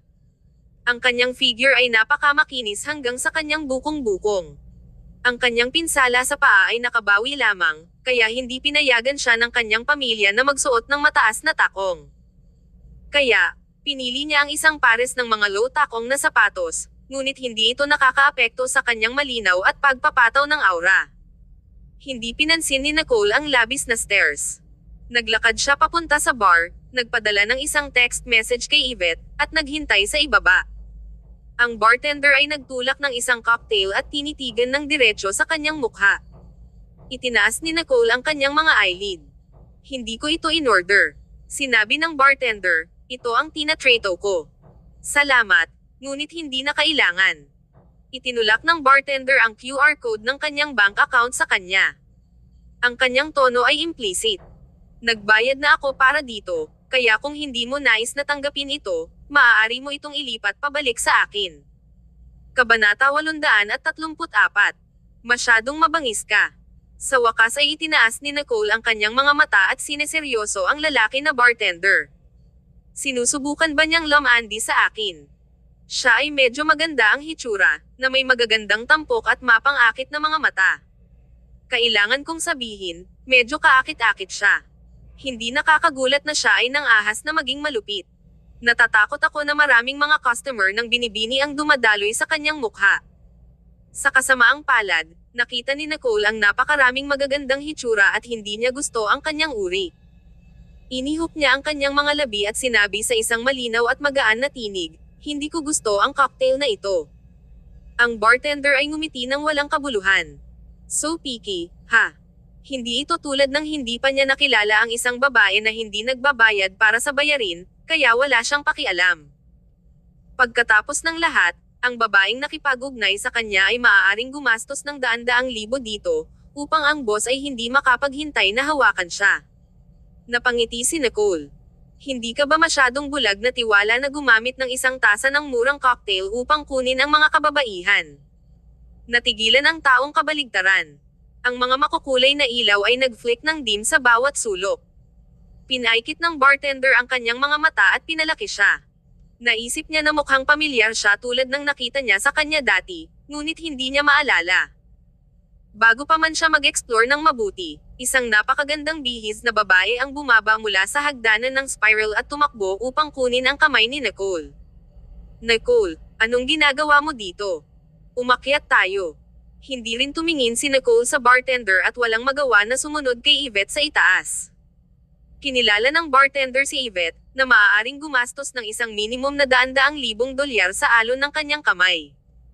Sinabi ng boss na siya ay isang mahalagang panauhin, kaya hindi siya maaaring masaktan. Naisip ng bartender, nagkakamali ba ako? Tinawag lang ni Yvette ang babaeng iyon na si Nicole. Isang malaking kamay ang sumampal sa kanyang balikat sa sandaling iyon. Ang bartender ay nanginginig sa takot. Boss. Ang boss na iyon ay tumingin sa dalawang mga kababaihan na nawawala na mga numero sa itaas at nagbuntong hininga. Tiningnan niya ang bartender na may tilang ngiti. Ang babaeng iyon kanina ay hindi isang tao na maaari mong makuha ang iyong mga kamay. Noong una kaming nagbukas, ang mga kagawaran ng pulisya at iba pa ay pumunta dito. Napahiya ang mukha ng bartender. Boss, siya ba si Nicole? Tumango ang boss. Siya. Sinundan ni Nicole si Yvette sa itaas. Wala siyang kilala sa pribadong silid ni Yvette. Ang negosyo ng pamilya ni Yvette ay wala sa parehong industriya tulad ng Stanton Corporation, kaya't hindi ito maaaring kilala na hindi sila kilala ni Nicole. Gayunpaman, binati pa rin ni Nicole ang iba na magalang. Ang tatlong tao ay sinamahan ng kanilang katulong na katulong ni Yvette ay nagbubuhos din ng alak sa gilid. Ang isa sa mga nakababata sa silid, si Sean Moore, ay gwapo at natatanging hitsura na may malalim na mga tampok at isang pares ng kumikinang na mga mata na patuloy na nakatitig kay Yvette. Ang kanyang itim na mga mata ay kumikinang sa ilalim ng backlight. Makapal ang kanyang mga eyelashes. Si Sean ay tila may skimang ng isang bagay, na mukhang malinaw. Mukha siyang matalino. Sa kabutihang palad, maaari pa ring hawakan ni Yvette ang ganitong uri ng okasyon. Ito ay hindi sa lahat ng awkward dahil nagbibiro sila at tumatawa. Nais lamang ni Yvette na pirmahan ang kontrata sa lalong madaling panahon. Nakita ito ni Nicole ngunit wala itong sinabi. Ang ilang mga tao ay nagsimulang mag-toast sa bawat isa. Si Yvette ay hindi nag-squirm at uminom ng ilang baso ng sabay-sabay. Napanood si Nicole mula sa gilid at hinaranggan ang ilang baso para sa kanya. Pagkalipas ng ilang baso, nag-aalala si Yvette tungkol sa pinsala ni Nicole at tumanggi na hayaan siyang uminom pa. Umupo si Nicole sa gilid at pinanood silang magsimulang maglaro. Ito ay isang napakaluma na laro ng paghula, na kung saan ay mahusay si Yvette. Gayunpaman, nang makilala ni Yvette si Sean Moore, nadama niya na medyo labis ito. Siya ay isang mahusay na manlalaro na ang pinakamahusay sa ganitong uri ng laro. Ang mga nakapalibot na tao ay huminahon sa kanya. Ang pag-inom ay walang kahulugan. Baguhin natin ang ating paraan ng paglalaro. Si Yvette ay uminom kanina, kaya ang kanyang ngiti ay bahagyang lasing at napakakaakit-akit. Oo naman, ngunit maglaro tayo ng isang huling oras. Kung manalo ako, dapat mong pirmahan ang kontrata. At paano kung talo ka? May nagtanong sa kanya. Nag-isip sandali si Yvette. Si Sean Moore, na nakatitig sa kanya buong gabi, ay nagsabi, kung talo ka, nais kong makakuha ng isang mainit na halik sa pransya mula sa iyo, Miss Quimby. Kabanata 835. Mainit na French kiss. Sa sandaling sinabi ito ni Sean Moore, nagsimulang suyuan ang iba. Si Sean ang kanilang sandigan, at ang kanyang mga salita ay tiyak na may malaking bigat. Miss Quimby, you don't dare. 3 contracts and a French kiss. Kahit anong kwenta mo, may advantage ka. Tama, Miss Quimby. Kung kaya mong gayumahin si Mr. Moore, kahit na matalo ka pa, baka may bumaliktad. Miss Quimby, if you don't dare, you can even let your friend replace you. May mga taong napalingon kay Nicole. Bahagyang lumungkot ang mukha ni Nicole. Bago pa makapagsalita si Nicole ay nabalisa na si Yvette. Ano bang dapat katakutin? Laro lang naman. Bago pa man siya pigilan ni Nicole ay nag-blur out na si Yvette. Hinailan ni Nicole si Yvette at pabulong na nagpaliwanag. Sean Moore isn't a simple guy. Let's forget it. Okay lang kung hindi ka makapirma ngayon. Dahil dumalo sila sa pagtitipon na ito, nangangahulugan ito na mayroon silang pagpayag na makipagtulungan sa mga Quimby. Tumingin si Nicole kay Sean, na may mapang-akit ng ngiti sa kanyang mukha at confident na tingin. Hindi niya maiwasang mag-alala para kay Yvette. Gulong-gulo ang utak ni Yvette sa alak, kaya nagkaroon siya ng impulsive urge at hindi nakinig sa anumang panghihikayat. Naramdaman ni Yvette na siguradong mananalo siya. Don't worry, hindi ako magpapatalo. Tumayo si Yvette at sinabing, let's play poker dice. 1 game to determine the winner with the highest rank. Tumango si Sean. Oo naman. Unti-unting tumahimik ang lahat at nagtinginan. Casual na dinampot ni Yvette ang dice cup, pinagpag, at hinampes sa mesa. Ang kanyang serye ng mga aksyon ay casual ngunit may kumpiyansa na pagmamataas. Binuksan niya ito. 3 sa isang uri. Nakahinga ng maluwag si Nicole. Sandaling natahimik ang mga tao sa paligid. Mukhang mahihirapan si Sean na manalo kay Yvette kahit gaano pa siya kagaling. Si Yvette ay nakatutok sa paglalaro ng poker dice sa loob ng ilang taon at dumanas ng maraming pagkatalo para dito bago siya huminto. Tumingin si Sean kay Yvette at ngumisi, saka kumuha ng isa pang dice cup. Ilang beses lang niya itong niyugyog at inihampas sa mesa. Ang kanyang pagkilos ay casual at walang disiplina sa isang tamad na tindig. Miss Quimby, pag nanalo ako, hindi mo sasabihin na binubuli kita ha. Kumunat ang noo ni Yvette. Kung manalo ka, kakayahan mo, kaya wala akong masabi, pero kapag natalo ka, nandito ang kontrata, kaya kailangan mong pirmahan ito bago ka umalis. Lumalim ang ngiti ni Sean. Malalim at mabagal ang boses niya habang sinasabing, then it's a deal. Pagkasabi noon ay binuksan niya ang takip. Bahagyang nagbago ang mukha ng lahat ng masulyapan nila ang dice. Maliban sa mga tao sina Nicole at Yvette, tumawa ng malakas ang iba. 4 na uri. Nawala si Yvette. Agad na itinaas ni Nicole ang kanyang mga mata at tumingin kay Sean Moore. Confident na tumawa si Sean. Dahil nasabi na ni Yvette ang mga ganoong salita at pinayagan siyang pumili bago ito, wala na siyang puwang para umatras. Hindi ito laro ng bata, so kahit alam ni Nicole na siguradong tatanggapin ni Yvette ang pagkatalo na ito. Napatingin si Yvette sa 4 of a kind na ginulong niya ng ilang segundo at kumunot ang noo, saka hinayla ang gilid ng labi niya at ngumuso. Hinayla ni Nicole ang damit ni Yvette para pigilan si Yvette sa pag-aaway kung masyado siyang nasa sabik. Kailangan mo ng tulong. Hindi tulad ng wala silang pagkakataong manalo. Bagamat mukhang lasing si Yvette, mulat siya at alam niya ang kanyang ginagawa. Dahil natalo siya kay Sean sa isang laro ng paghula, pinili niya ang isang laro na pinaka-favorable sa kanya. Hindi inaasahan ni Yvette na magiging master si Sean Moore sa lahat ng laro. Itong anak ng aso na ito ay sadyang ginawa ito para mainas ako. Kung si Sean ay ibang trust fund kid, maaaring turuan ni Yvette ang kanyang mga magulang ng leksyon, ngunit hindi dapat masaktan ang taong ito. Lumingon si Yvette at ngumiti. Ayos lang. Nakaramdam siya ng matinding pangamba. Tumayo si Sean, walang ingat na inayos ang kanyang damit, inilagay ang kamay sa kanyang bulsa, at lumabas na may mahabang binti. Miss Quimby, huwag kang masyadong talunan. Naghiyawan ang mga tao sa paligid. Naninigas ang mukha ni Yvette. Naiinis siya habang iniisip, paano kung mawala ako? French kiss lang naman eh. Tumayo siya at sinabing may bahagyang panghahamak sa kanyang tono, Mr. Moore, I wonder how your skills are compared to my ex-boyfriends. Kabanata 836. Mga taong hindi mo dapat makita. Sinundan ni Yvette si Sean Moore sa labas, ngunit bago sumara ang pinto, niyakap siya ni Sean at sinabing, Miss Quimby, walang nanonood ngayon, kaya bakit hindi ka magkusa? Lumapit sa kanya si Sean na may hindi pamilyar na minty scent sa katawan. Bagamat walang nararamdaman para sa kanya si Yvette at hindi niya ito type sa lahat ng aspeto, mukhang possible pa rin ang lalaking ito sa malapitan. Siya ay isang maliit na better looking kaysa sa ilang mga batang namumuong aktor. Kalimutan mo na, pipaikit na lang ako at tatapusin ko na. Napaisip si Yvette. Bahagyang napangiti si Yvette. Mr. Moore, kahit hindi ka sanay, hindi kita pagtatawanan. Kahit natalo siya, kailangan pa rin niyang panatilihin ang kanyang dignidad. Gusto lang niyang mairita siya. Nakita ni Yvette na bahagyang nagbago ang mukha ni Sean. Sa sumunod na segundo, pumikit si Yvette at sumandal sa kanya. Bago pa maging malikhain si Yvette, nagkusa na si Sean. Agresibong ginalugad ng kanyang dila ang kanyang bibig na parang biglang bagyo, na nagdulot ng pagkasakal. Si Yvette ay ganap na walang puwang upang maglaro. Ang galing niya. Napaisip si Yvette. Hindi makaupo si Nicole sa loob dahil natatakot siyang may mangyari kay Yvette. Hindi niya pinansin ang payo ng mga tao sa loob at binuksan ang pinto para lumabas. Sa isang iglap, natigilan si Nicole.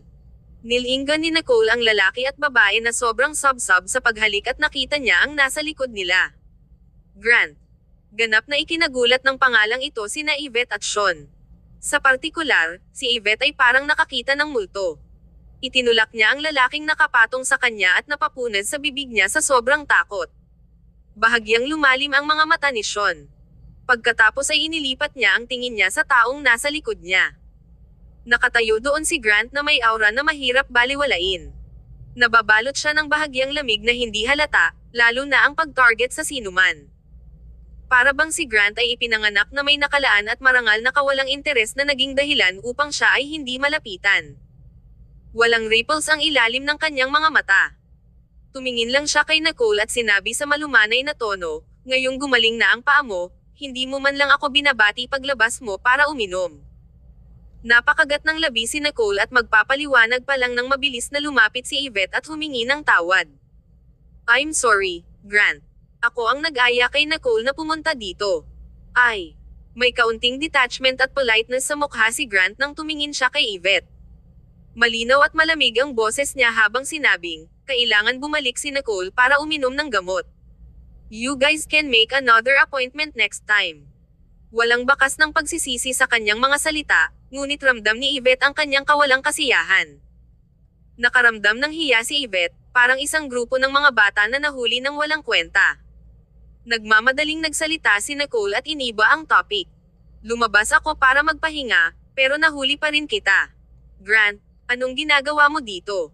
Hindi naalala ni Nicole na may anumang social engagement si Grant ngayon. Walang pakialam na nagsalita si Grant, "May hinahanap ako." Sa harap ng napakaraming tagalabas, ayaw magpaliwanag ni Grant at tumingin sa kanyang relo. "Come out in 10 minutes. Hihintayin kita sa pinto." Pagkatapos noon, humakbang paalis si Grant gamit ang mahahabang paa at pumunta sa pribadong silid na una niyang pupuntahan. Nakahinga ng maluwag si Nicole. Tumingin siya sa gilid at nakita niyang mapatla at pangit ang mukha ni Yvette. Sa kritikal na oras na ito, talagang nakilala ni Yvette ang taong hindi niya gustong makita. "Yvette, are you not feeling well? Masyado ka bang uminom kanina?" Lumapit si Nicole at hinawakan ang noo ni Yvette, ngunit walang pagbabago. Napangiti si Yvette, "Siguro medyo pagod lang ako. Malapit na akong matapos dito, para sundan mo si Grant pauwi." Walang magawa si Nicole.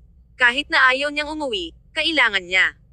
Nagtaas siya ng mata at tumingin kay Sean, na nakatingin pa rin sa direksyon na nilisan ni Grant na may malalim at makahulugang tingin. Halatang halata ang puot na parang nakasulat sa mukha niya. Natigilan si Nicole saglit. Nang hindi niya alam ang background ng lalaking ito, alam niyang wala siyang magagawa ng padalos-dalos. Ngumiti siya at tumingin kay Yvette. "Sumama ka sa akin. Ipapahatid muna kita kay Grant." Hindi kailanman tinanggihan ni Yvette ang gayong mga pagkakataon. Biglang sabi ni Sean, "Miss Quimby, I can give you a ride." Kabanata 837. Ang kanyang kasintahan. Malinaw na nagbabantay si Nicole. Kung ihahatid ni Sean Moore si Yvette sa bahay, si Yvette ay naglalakad sa isang leon. Hindi rin nais ni Yvette na magkaroon ng anumang pag-agaw kay Sean. Dahil ang kontrata ay hindi nilagdaan, bakit pa rin niya sayangin ang oras upang masiyahan siya? Pangarap. Hindi. Salamat. Lahat tayo ay labis na uminom ngayong gabi, kaya't bumalik tayo ng hiwalay. Kinuha ni Yvette ang braso ni Nicole. Tayo na. Bago sila umalis, pumasok si Yvette sa loob upang humingi ng tawad sa natitirang mga panauhin, pagkatapos ay inutusan ang kanyang katulong na balutin ang kasunod. Pagkatapos ay kinuha niya ang kanyang mga bagay at strutted out. Nang makarating si Yvette sa pintuan, may ngiti siya sa kanyang mukha ngunit hindi maganda ang hitsura. Bago magtanong si Nicole kung hindi komportable si Yvette, nakita ni Nicole na sinundan din sila ni Grant. Ngumiti si Yvette at malapit nang pumunta upang kumustahin kung may nakakita pang ibang tao sa likod ni Grant. Ito ay isang babae na mukhang napakabanayad at maganda. Aida. Si Grant ay malamig na mukha hanggang sa lumingon siya at nagpakita ng isang mainit na ngiti habang naabot niya ang kanyang kamay upang maingat na tulungan ang babae sa likuran niya sa mga hakbang. Ang dalawa sa kanila ay tumingin sa isa't isa at ngumiti ng isang pag-unawa sa taset. Para bang wala ng iba kundi ang umiiral. Mula sa oras na nakita ni Yvette ang babaeng ito, ang kanyang mukha ay malungkot na mapatla at 100 beses na madilim kaysa ngayon. Sumimangot si Nicole at naisip na ang babae ay mukhang pamilyar, ngunit hindi niya naalala kung sino siya. Nakita ni Grant si Yvette at natigilan ng mas mababa sa kalahati ng 1 segundo, pagkatapos ay nakita si Nicole. Ngumiti siya at sinabing, "Lil N, nakikilala mo pa ba siya?" Si Nicole ay umiling-iling ng matapat. Si Yvette ay tahimik sa loob ng ilang segundo at nagsalita ng may ngiti, "Siya ang pinakapopular na batang babae sa aming paaralan na 2 taon na ang aming nakatatanda, Ida Weber." Hindi mo ba naaalala? Biglang napagtanto ni Nicole na talagang mayroong isang tao, ngunit ganap na nakalimutan ni Nicole kung ano ang hitsura niya. Si Grant ay walang magawa na sumulyap kay Nicole. Sa palagay ko ang iyong memorya ay hindi kasing ganda kay Yvette's. Ang babaeng katabi ni Grant ay banayad at maganda. Mukha siyang matikas, mapagbigay, at payat. Nagbigay siya ng isang komportable at mainit na vibe. Nang ngumiti si Aida, ang mga sulok ng kanyang dalisay at malinaw na mga mata ay nakabaluktot ng maganda. Hindi na ako ang pinakapopular na batang babae sa paaralan sa sandaling sumali si Nicole at kinuha. Kami ay abala sa pagtatapos noon at walang maraming mga pagkakataon upang matugunan, kaya normal na hindi ako maalala. Ito ay naging si Aida ang kanilang nakatatanda. Ngumiti si Nicole. Nakita niya na sina Grant at Aida ay tila hindi nasa isang ordinaryong relasyon. Subconsciously tiningnan niya si Yvette, na ibinaba ang kanyang mga mata at tumingin. Si Yvette ay may uri ng matinding kalungkutan na maaaring makaapekto sa mga tao sa paligid niya. Alam ni Nicole na palaging nagustuhan ni Yvette si Grant, ngunit hindi kailanman sinabi ni Yvette at laging tumangala kay Grant. Sa paglipas ng panahon, si Grant ay naging higit pa at mas malayo kay Yvette. Lahat sila ay may sariling mga saloobin. Kinagat ni Nicole ang kanyang mga labi at nagtanong ng may ngiti, kaya, narito ka upang hanapin si Aida. Akala ko napunta ka rito partikular na kunin ako. Inilipat ni Grant ang kanyang mga mata kay Nicole. Gupitan ang basura at sumakay sa kotse. Kinuha niya ang kamay ni Aida at binuksan ang pintuan ng pasahero para sa kanya. Tumayo si Yvette doon na hindi gumagalaw. Biglang nakaramdam si Nicole ng kaba para sa kanya. Grant, nasa paligid pa rin ang aking driver. Kukunin ko si Yvette sa bahay at kukunin ang ilang mga bagay mula sa kanyang bahay pansamantala. Maaari kang pumunta muna. Sumimangot si Grant, hindi nasisiyahan. Nasa sasakyan si Aida. Ibinaba niya ang bintana at ngumiti ng may squinted eyes. Nicole, ang iyong malaking kapatid ay magagalit. Natigilan si Grant at walang magawa na naabot upang malumanay na mag-flick ng kanyang noo, kaya ang pagdoting at walang pagtatanggol. Hindi ko kailanman nakikita ang mata sa mga bata. Tumingin si Grant kay Nicole at sinabing, maagang umuwi. Pagkatapos nito, dumiretso siya sa tabi ng driver, pumasok, sinimulan ang kotse, at umalis. Tumalikod si Nicole. Nang makita niya na pula ang mga mata ni Yvette, hindi niya alam kung ano ang sasabihin. Kabanata 838. Sino ang bubuli sa iyo? Walang tahasang nagsabi nito, kundi si Nicole ang bagong puso ni Yvette. Dahil hindi sinabi ni Yvette, nagkunwari si Nicole na walang alam. Ang saloobin ni Grant kay Yvette ay palaging batay sa katotohanan na siya ay matalik na kaibigan ni Nicole. Walang pinagkaiba ang paraan ng pagtrato ni Grant kina Yvette at Julie. Si Grant ay walang pakialam sa sinumang babae na nag-aalok sa kanya ng atensyon, at palaging iniisip ni Nicole na napakahirap para sa kanya na magkaroon ng kasintahan. Gayunpaman, ang nakita ngayon ni Nicole ay nagpakita na tila may mga exception, tulad ni Aida Weber. Hindi na nakatiis si Yvette. Bigla siyang yumuko, tumingkayad, at niyakap ang sarili. Nanginginig ang mga balikat niya dahil sa pag-iyak. Ito ang pinakadesperadong tahimik na sigaw. Napabuntong hininga si Nicole. Natural na pinapaboran niya ang kanyang matalik na kaibigan, ngunit hindi niya posibleng pilitin si Grant na magustuhan si Yvette. Walang sabi-sabing umupo si Nicole sa tabi ni Yvette. Ang mga paghikbi ni Yvette ay nagpaisip kay Nicole tungkol sa isang malungkot na nakaraan. Bigla siyang nakaramdam ng kirot sa kanyang puso na namamanhid. Biglang sumakit ang mga mata ni Nicole. Kung sino man ang unang nagkagusto sa isang tao ay nakatadhana na maging humbler sa pagitan nila. Noong unang nagustuhan ni Nicole si Eric Ferguson, naging matapang siya minsan at naging mapagpakumbaba sa loob ng 3 taon. Napakahirap talagang makaalis sa kasal na iyon. Inialay ni Nicole ang kanyang buong puso at inaasahan na makikita ito ni Eric at tutugan, ngunit hindi niya ginawa. Marahil, ito ay dahil sa ayaw niyang makita ito. Biglang naharang ng anino ang liwanag sa harapan niya. Naputol ang line of sight niya. Tumangala si Nicole na may pulang mata at tulalang tinitigan ang lalaking nasa harapan niya. Nagulat siya. Nakatitig sa kanya ang itim at nakakatakot na mga mata ng lalaki. Mahahaba at makapal ang kanyang pilikmata, at ang kanyang boses ay malungkot at malamig. Sino ang bubuli sa'yo? Sinong mag-aakala na dito niya makikita si Eric ng ganitong oras? Ang kahinaan sa kanyang mga mata ay huli na upang mabawi. Ayaw ni Nicole na nakikita siyang ganito, lalo na si Eric. Hindi maitago ang kinakabahang tingin ng lalaki. Tiyak na umiiyak siya dito dahil nabuli siya.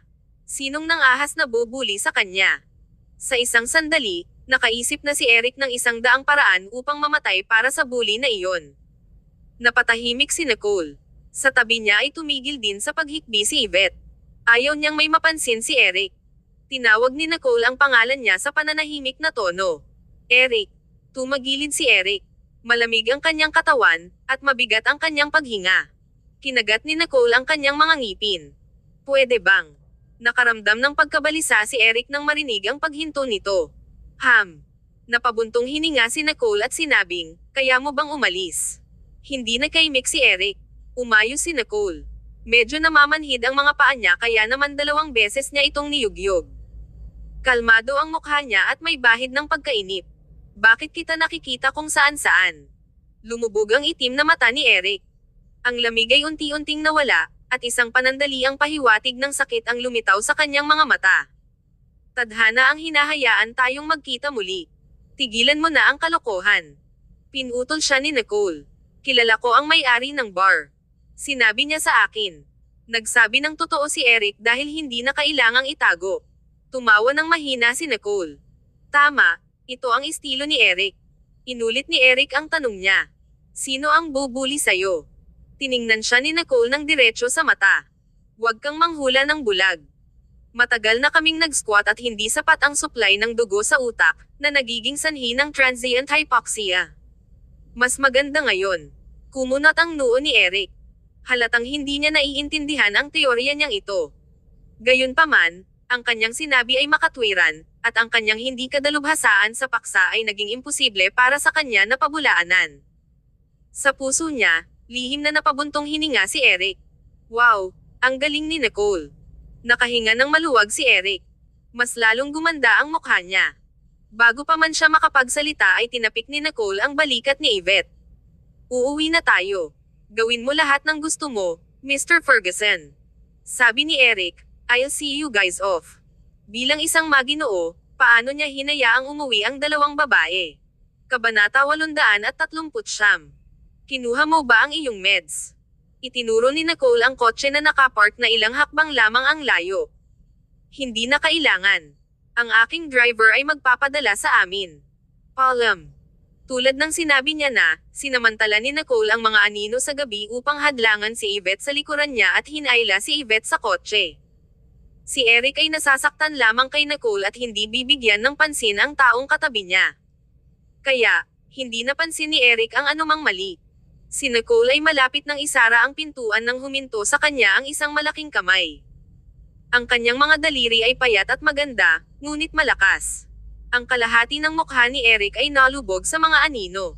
Ang gilid ng kanyang mukha ay madilim at gwapo. Mukhang may sasabihin siya. Tumingin sa kanya si Nicole. Si Eric ay nagpupumiglas ng mahabang panahon bago niyang inatngat ang kanyang mga ngipin at sinabi sa isang malalim at mabagsik na tinig, Nicole, magagalit ba kita kung lalapit ako ng madalas? Gusto ko lang makita ka. Ayaw kong magdulot sa iyo ng anumang problema. Maingat ang boses niya. Si Nicole ay nagyelo sa sandali at tinitigan ang kanyang mukha sa mahabang panahon. Ang mga salitang ito ba ay sasabihin ni Eric Ferguson? Ang katahimikan ay hindi lamang gumawa ng driver sa kotse na wala sa lugar. Kahit si Yvette ay tumingin sa likod. Sinimulan ni Eric na maramdaman ang kanyang scalp tingling. Magagawa ba ito? Nawala na si Eric sa hard ruta, kaya wala siyang pagpipilian kundi baguhin ang kanyang ruta. Ang ekspresyon ni Eric ay hindi malabo at hindi sigurado.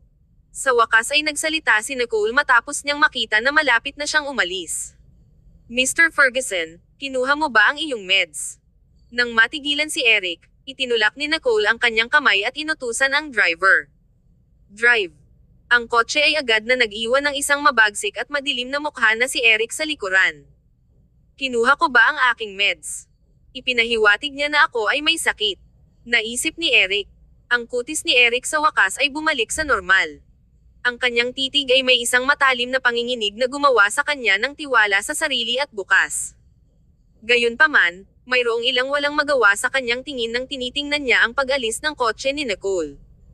Bakit hindi nahuhulog ang babaeng ito para dito? Ngunit hindi ako susuko.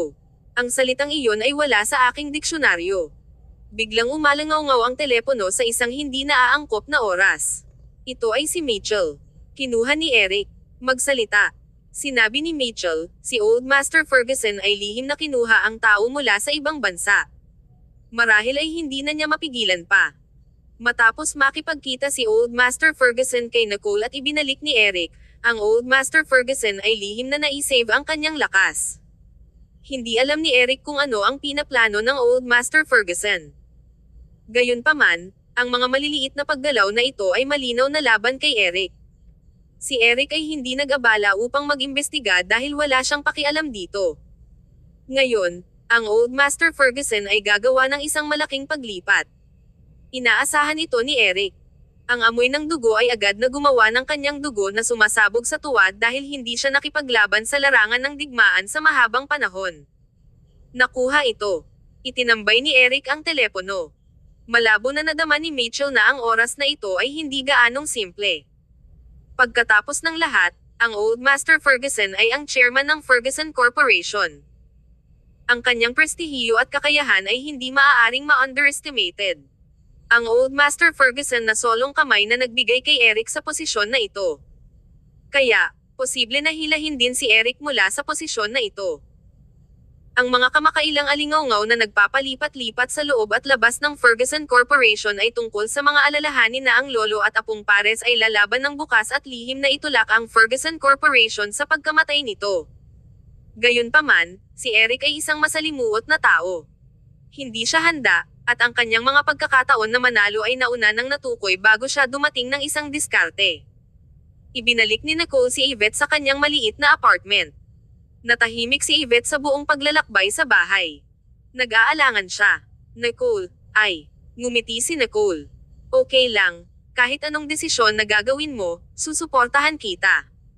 Ang mga mata ni Yvette ay naging pula muli. Kinagat niya ng mahigpit ang kanyang mas mababang labi. Ang mukha niya ay kasing pula ng kanyang mga mata. Naisip ko ang tungkol sa hindi mabilang na mga pagpupulong na mayroon ako kay Grant.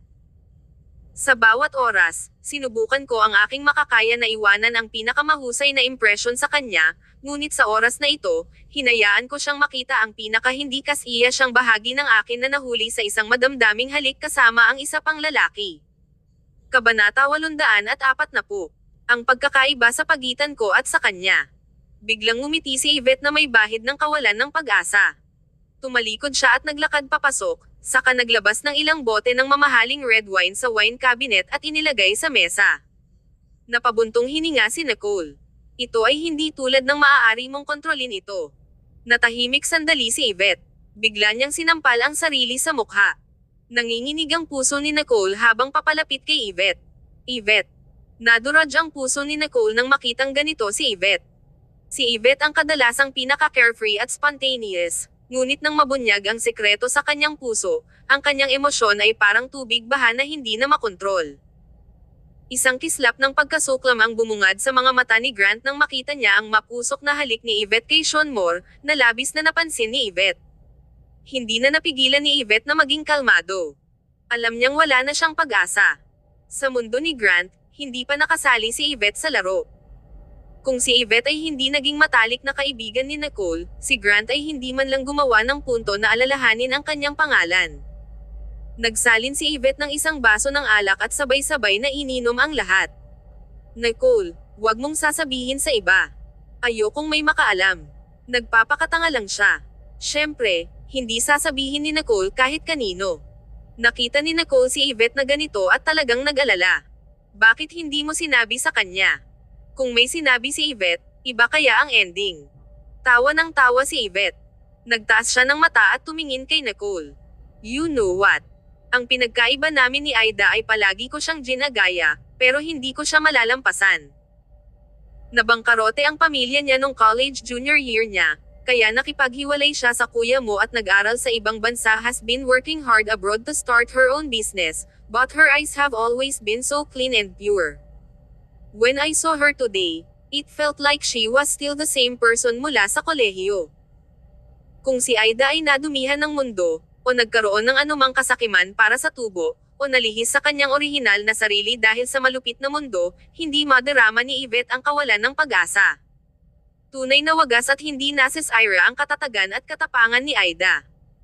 Si Aida ay hindi katulad ni Yvette, na walang takot na inilubog ang kanyang mga daliri sa tiwaling mundo ng negosyo. Si Yvette ay isang playgirl at nakipagrelasyon sa mga lalaki, ngunit hindi niya ginamit ang kanyang kakayahan sa lalaking nagustuhan niya dahil hindi siya nang ahas. Dahil sa magandang kapalaran ni Aida, naiinggit si Yvette. Makalipas ang 7 o 8 taon, muling nagkabalikan si Aida kay Grant, at walang tigil ang pagmamahalan nilang dalawa sa isa't isa. Kailanman ay hindi nahulog si Grant sa klise ng isang sappy romantic drama dahil sa sama ng loob na lumabas sa kanilang breakup. Mahal niya noon si Aida at mahal pa rin niya ito makalipas ang halos 1 dekada. Pagbalik ni Aida sa Mediania, bahagya lang siyang humakbang patungo kay Grant, na hindi nag-atubiling sumugod sa kanya. Kaya, si Yvette ay nakatadhana na matalo. Nakita ni Nicole ang malungkot na tingin ni Yvette at hindi niya alam kung paano siya aaliwin. Sina Yvette at Grant ay hindi katulad ni Kai at Julie.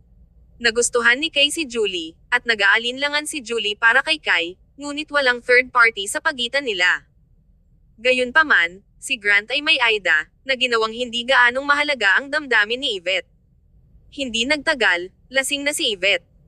Tinulungan ni Nicole si Yvette sa kanyang silid upang magpahinga at pinagmasdan siyang nakatulog, ngunit hindi komportable si Nicole na iwan si Yvette na mag-isa sa ganitong estado, kaya't nagpalipas ng gabi si Nicole sa sala. Pagsapit ng araw, nagising si Nicole sa nakakasilaw na sikat ng araw sa labas ng bintana. Nagkataon na lumabas ng kwarto si Yvette. Sa sandaling nagkatinginan silang dalawa, nag-flash out sa kanilang isipan ang lahat ng nangyari kagabi. Nahihiya si Yvette at napangiti. Nakakahiya naman diba? Napaawang ang labi ni Nicole. Kung gusto mong lumaban kahit minsan, matutulungan kita. Makakatulong siya na ipaalala kay Grant na ang damdamin ni Yvette ay nararapat ding igalang. Pumunta si Yvette sa kusina at inabot kay Nicole ang isang bote ng yogurt. No, I thought about it. This is a dead end, so I should be stubborn and add trouble to others. Anyway, this is just my wishful thinking, so I have to stop myself. I don't want to be the third party na sumisira sa relasyon ng ibang tao. It'll be too unseemly if we can't even friends.